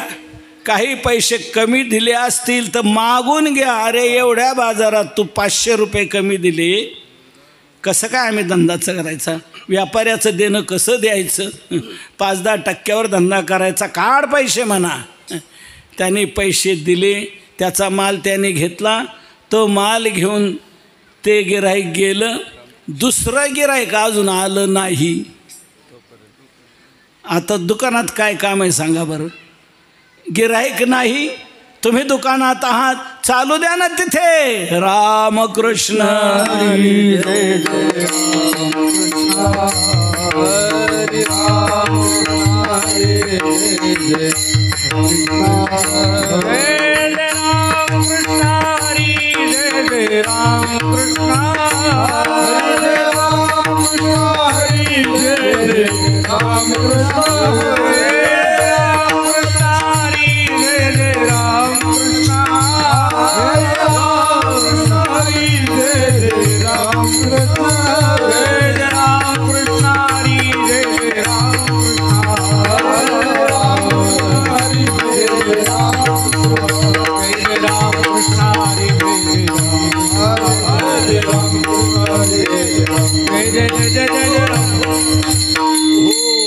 दुसरं गिऱ्हाईक आलं. बंद करा. 4 आवर्तनं जरी झाली तरी पुष्कळ झाली. गिऱ्हाईक आलं का? गिऱ्हाईक आणि गिऱ्हाईक गेलं की रामकृष्ण. कामामध्ये काम, काही म्हणा राम राम. जाईल भवश्रम सुख होय दुःखाचे. मग जमल की नाही दुकानातही? दुकान एकत्र करू शकता. रानात गेले, शेतात गेले, ऊसाला बारं द्यायचं, कांदे काढायचे. हाताला काम आहे, तोंडाला काहीच काम नाही ना. कांदे काढता काढता नामचिंतन करता येऊ शकतं. ऊसाला कठावर बारी देण्याकरता, बारी देता देता नामचिंतन करता येऊ शकतं. शेतात करू शकता, दुकानात करू शकता, ऑफिसमध्ये करू शकता. ऑफिसमध्ये आलेले जे कोणी असतील त्यांना उत्तर द्या, त्यांच्या समस्या सोडवा. ते निघून गेले, तुम्हाला काय काम आहे ऑफिसमध्ये? चालू द्या तिथे. पंचायत समितीत घ्या, जिल्हा परिषदेत घ्या, विधानसभेत घ्या, आता लोकसभेत घ्या. तिथे असाल तिथे करू शकता. कर्तव्य सांभाळून उरलेला काल आपल्याला नामचिंतन करण्यात घालता येऊ शकतो. म्हणून तिथेही तुम्ही करू शकता, कुठेही करा, असाल ते करा, जेथे तेथे. आता माता भगिनी, तुम्ही मला सांगा, तुम्हाला काय काम आहे? तुमची 2 कामं महत्त्वाची आहेत. तुमची चूल आणि मूल ही 2 कामं प्रामुख्याने तुमच्याकडे आहे. चूल म्हणजे स्वयंपाक करायचा आणि तुम्हा कुटुंबियांना सर्वांना खाऊ घालायचं, हे मुख्य काम तुमचं. तर तो स्वयंपाक करता करता आपल्याला नामचिंतन करता येईल की नाही? स्वयंपाक करताना हाताला काम आहे, तोंडाला अजिबात काम नाही. हाताला काम आहे तांदूळ निवडायचे, हाताला काम आहे कणिक तिंबायची, हाताला काम आहे पोळ्या लाटायच्या, हाताला काम आहे भाजायचं, हाताला काम आहे भाजी चिरायचं, हाताला काम आहे फोडणी द्यायचं. सगळी कामं हाताला आहे, तोंडाला अजिबात काम नाही. हाताने ती कामं करायची आणि तोंडाने रामकृष्ण हरी म्हणायचं. जमेल की नाही तिथे? पण ते जमू शकतं.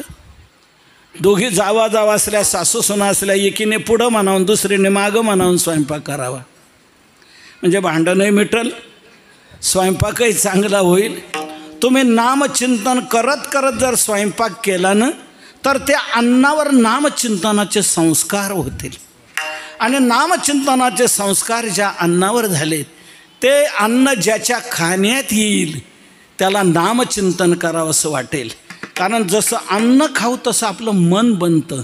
अन्नमयम ही सौम्य मना, तसं मन म्हणणार की तुम्हालाही नामचिंतन करावं असं वाटणार.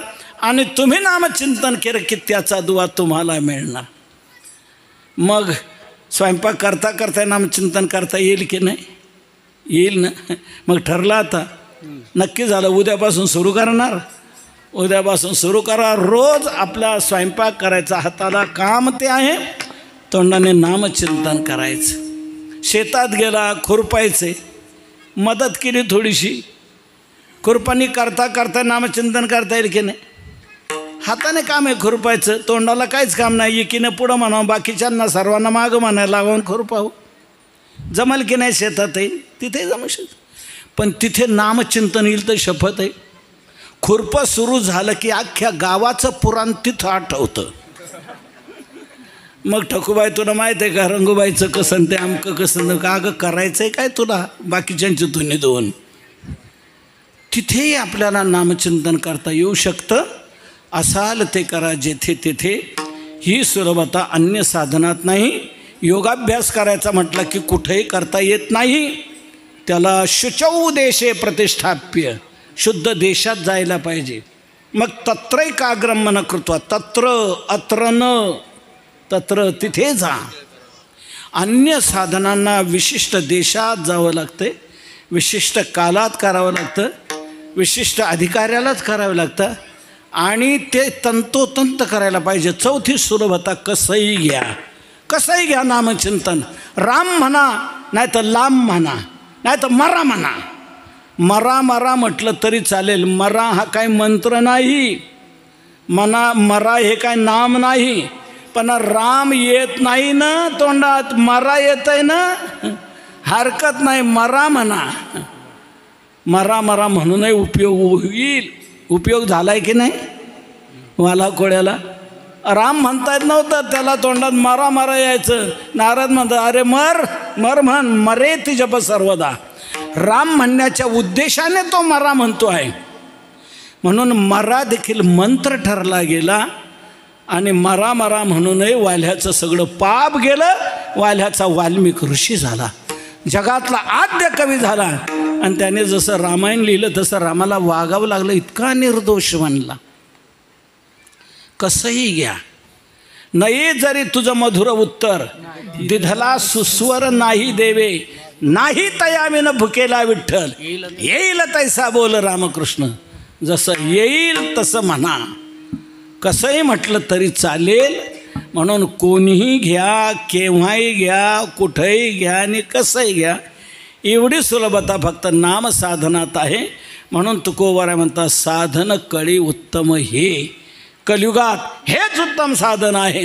म्हणूनच संतांनी जोर दिला आणि अखंड हरिनाम सप्ताह गावोगाव सुरू केले. नाम सप्ताह करा, हरिपाठ करा, दिंडी घेऊन जा, जागर करा, नामचिंतन करा. साधन कली उत्तम हे. सर्वांना शक्य होणारं साधन, हमीचं साधन, खात्रीचं साधन हे आहे. म्हणून तुकोबाराय म्हणतात याला कुठलेच कष्ट लागत नाही. सायासाचे नाही काम घेता नाम विठोबाचे, काय जाणो तरले किती नाव आहे ती या बैसा. महाराज याच्यापेक्षा एखादं श्रेष्ठ साधन नाही का? तुकोबाराय म्हणतात याच्यापेक्षा श्रेष्ठ, अरे सर्वात श्रेष्ठ निर्वाणीचं अंतिम समयाचं प्रभावी साधन जर कोणतं असेल तर हे नामचिंतन आहे. हेच तुकोबाराय अभंगाच्या शेवटच्या चरणात सांगतायत. तुका म्हणे निर्वाणीचे,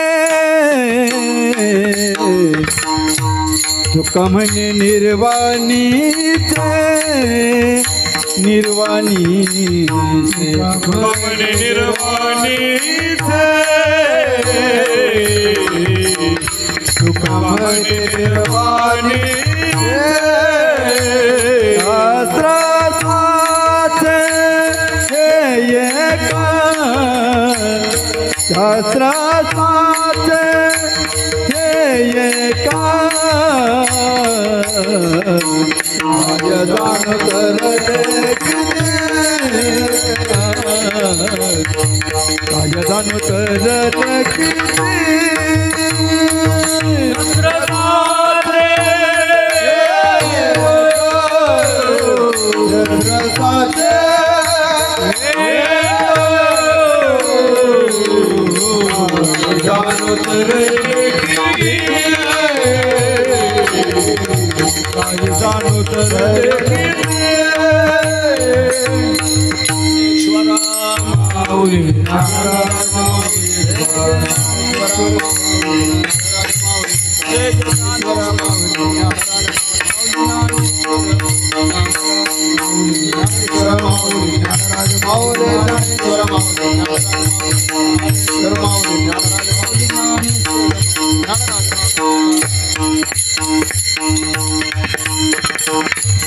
तुका म्हणे निर्वाणीचे शस्त्र साचे हे एक, हे एक निर्वाणीचे साचे शस्त्र, हेच एक कोणतं नामचिंतन, हेच साधन निर्वाणीचं अंतिम समयाचं आहे. जिथे सर्व साधनं हातबल होतात, सर्व साधनं जिथे हात टेकतात, तिथे जे साधन उपयोगाला येतं त्याला म्हणतात निर्वाणीचं. शेवटचं अंतिम समयाचं प्रभावी साधन म्हणजे नामचिंतन आहे. आणि हे प्रभावी शस्त्र आहे. निर्वाणचे शस्त्र साचे हे एक, इतका प्रभाव आहे या शस्त्राचा की या शस्त्रापुढं काळाचंही काही चालत नाही. काळाचं चालत नाही तर इतर मानवांचं काय कोणाचं. ज्ञानदेवी मंत्र हरिनामाचे शस्त्र, यमे कुळ गोत्र वर्जिले. यमय त्या गोत्राला त्या कुळाला वजा करतो, तिकडं जात नाही, काळाची मात यावर चालत नाही. असं निर्वाणीचं तुका म्हणे बाण हाची निर्वाणीचा, शस्त्र हे निर्वाणीचा बाण, निकट समय अवसान. म्हणून तुका म्हणे निर्वाणीचे शस्त्र साचे हे एक, काय जाणो तरले किती नाव आहे ती या बैसा. आपली सेवा संपली. आपण संतांनी ज्या साधनावर जोर दिला आणि आपल्याला सांगितलं, आपण तेच साधन संतांवर विश्वास ठेवून आपली वाटचाल करावी. म्हणूनच या कलियुगामध्ये संतांनी अखंड हरिनाम सप्ताहाची साधना सुरू केली. अखंड हरिनाम सप्ताह सुरू केले, हरिपाठ सुरू केला, वारी सुरू केली, भजन सुरू केलं, काकडा सुरू केला. या साधनावर संतांनी जोर दिला. आपण ते संतांचं मार्गदर्शन लक्षात घेऊन आपणही अखंड हरिनाम सप्ताहाची साधना सुरू केली. ती साधना 4 तपाचा काल आपण ग्रामस्थांनी केली. त्या 2 वर्षाची वाढ करून आजचा हा 50वा वर्षाचा अखंड हरिनाम सप्ताह म्हणजे सुवर्ण महोत्सवी हा सप्ताह आपण संपन्न करत आहात. आता पुढे आपल्याला अमृत महोत्सवाकडे जायचं आहे, पुढे शताब्दी महोत्सवाकडे जायचं. ही साधना जोर देऊन करायची आहे. साधन कली उत्तम, हे कलियुगात हेच उत्तम साधन आहे. पुढची पिढी या प्रकारे तयार व्हायला पाहिजे. त्या पिढीने याच्यावर जोर दिला पाहिजे आणि ही साधना करावी. संतांनी मोठा जोर दिला आणि ही साधना आपल्यापुढे पोचवलेली आहे. आपण त्यांच्या वचनावर विश्वास ठेवून तशी वाटचाल करून आपण आनंदाचे सम्राट होत. संतांची अक्षरं ही सामान्य नाहीत, ती तारक आहेत, तारक आहेत. तुकोबरायांच्या अभंगाने तर दगडांना तारले, जळी दगडासहित ह्या तारियल्या जैशाला ह्या. मग जे अभंग दगडांना तारतात ते आपल्याला नाही तारणार का? आपल्याला नक्कीच तारतील, फक्त आपण तसं दगड तरी बनायला पाहिजे. तसं दगड म्हणजे दगड कोणते तरले? वह्यांना बांधलेले, आजूबाजूला पांगलेले मोकर दगड नाही वर आले, ते तसेच बुडालेले राहिले, उलट ते आणखी शेवाळले. त्यांनी दुसऱ्यांना घसरून पाडलं आणि बुडवलं त्या दगडांनी. दगड तेच वर आले वह्यांना बांधलेले. तसं आपण तसं दगड बना, म्हणजे आपणही अभंगाशी बांधिलकी करा, म्हणजे अभंगाप्रमाणे आपलं जीवन बद्ध करा, अभंगाप्रमाणे आपलं जीवन बनवा. तसं जीवन आपण जर बनवलं तर आपणही तरल्याशिवाय राहणार नाही. म्हणून दगडाला तारणाऱ्या अभंगाचं दगडावरच कोरून चिर स्मारक व्हावं, ते जिथे तरले त्या तारक जागेवर व्हावं. म्हणूनच गाथा मंदिराची योजना देहूला राबवण्यात आली. त्याच डोहाच्या कडेला, त्याच प्रासंगिक प्रासादिक जागेवर या अभंगांचं शिलालेख स्वरूपात जागतिक कीर्तीचं मंदिर उभं राहिलेलं आहे. पूर्ण गाथा उच्च प्रतीच्या मार्बलवर करून लावला गेलेला आहे. अभंगाप्रमाणे काही दृश्य चित्र तिथे दाखवले गेले आहेत. जसं काशीला मानस मंदिर आहे, अयोध्येला वाल्मिकी रामायण मंदिर आहे, तसं आपल्या महाराष्ट्रात देहूला गाथा मंदिर आहे. ही एक जागतिक कीर्तीची, ही वारकरी संप्रदायाची मोठी प्रणाली देहूला तिथे स्पष्ट झालेली आहे. आपण सर्वजण आलेलेच असाल, जे कुणी आलेले नसतील ते महान भाग्यवान समजावेत. दुर्दैवी समजावं तर आपण कोणीही राहू नका. या गाथा मंदिरावर या, तिथे अनेक उपक्रम राबवले जातात, समाजोपयोगी कार्य तिथे खूप चांगल्या प्रकारे सातत्याने घडत आहे. दररोजचं अन्नदान तिथे आहे. दर्शनाला आलेल्या भाविकांना रोज दुपारी 2 ते 12 ते 2 जेवण दिलं जातं. उच्च दर्जाचं मिष्टान्नाचं जेवण असतं. 500-700 लोक रोज जेवत आहेत. असं अन्नदान आहे तिथे. आठवड्यातून 1 दिवस आरोग्यदान आहे. शारीरिक चिकित्सा केली जाते. आयुर्वेदिक पद्धतीप्रमाणे त्याला मोफत औषधही दिली जातात. आरोग्यदान आहे, अन्नदान आहे, तसंच ज्ञानदान आहे. अभंग कोरून लावले ते आता जगाच्या हृदयावर कोरायचे. म्हणून जगाच्या हृदयावर कोरण्याकरता जगाच्या भाषेत गेलं पाहिजे.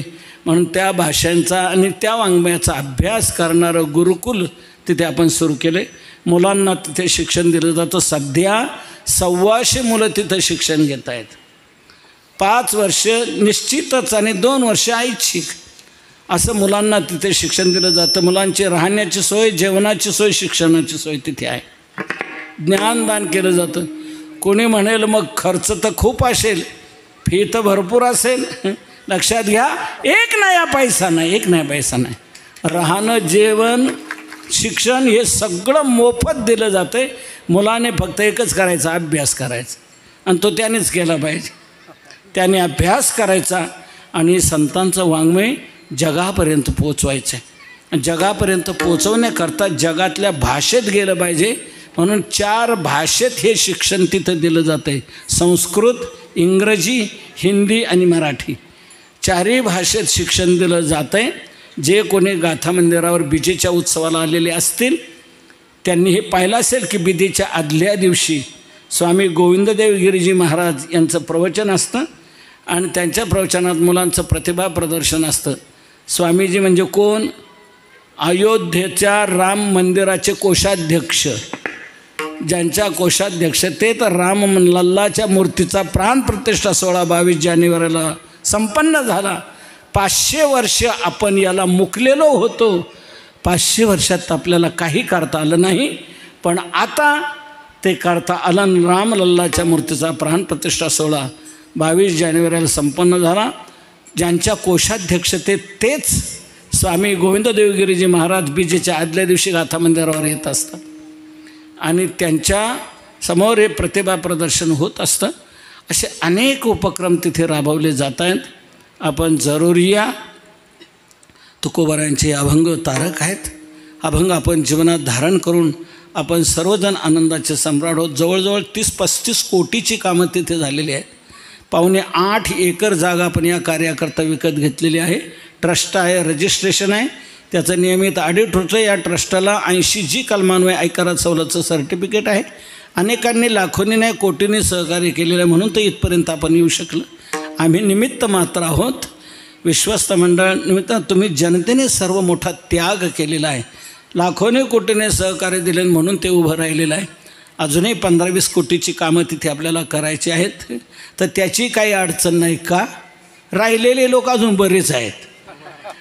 राहिलेल्या लोकांनी राहिलेल्या कामाकरता जोर मारावा. एकाच वाक्यात सांगतो, ज्यांना तुकोबारायांपासून आपल्याला काय मिळालं असं वाटत असेल, तुकोबारायांच्या अभंगाचे काय आपल्यावर उपकार आहेत अशी जाणीव ज्यांना धक्का देत असेल, त्यांनी कृतज्ञता म्हणून या कार्यात यथाशक्ती सहभागी व्हायचं आहे. त्याचा अनंत पटीने दुआ आपल्याला मिळाल्याशिवाय राहणार नाही. अजूनही बरेच लक्षाधीश शिल्लक आहेत. त्यांच्या लक्षात अजून काय येत नाही हे माझ्या लक्षात अजूनही येत नाही. राहिलेल्या लक्षाधीशांच्या लक्षात यावं आणि त्यांनी लक्ष देऊन तुकोबारायांच्या सेवेचं लक्ष गाठवावं. म्हणजे तुकोबारायांचं लक्ष आपल्याकडे लागल्याशिवाय राहणार नाही. भगवान करो सर्वांना हे सद्विचार निर्माण होऊन सर्वजण या विचाराचे पाईक बनून आनंदाचे सम्राट होत, हीच प्रार्थना करून सेवेला विराम देतो. ज्या जगद्गुरू तुकोबारायांनी आपल्याला प्रबोधन केलं त्यांचं थोडा वेळ आपण भजन करू आणि सेवेला विराम देऊ.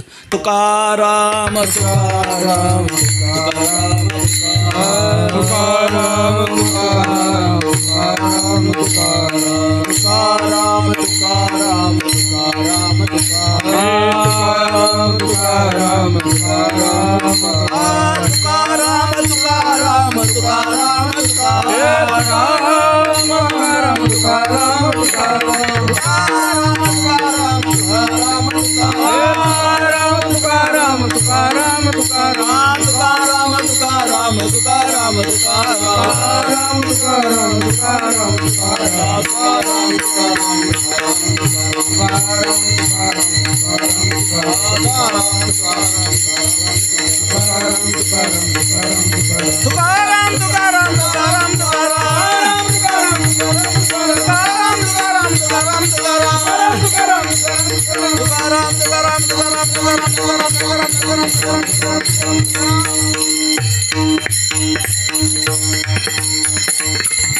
विठ्ठल जय जय विठ्ठल जय जय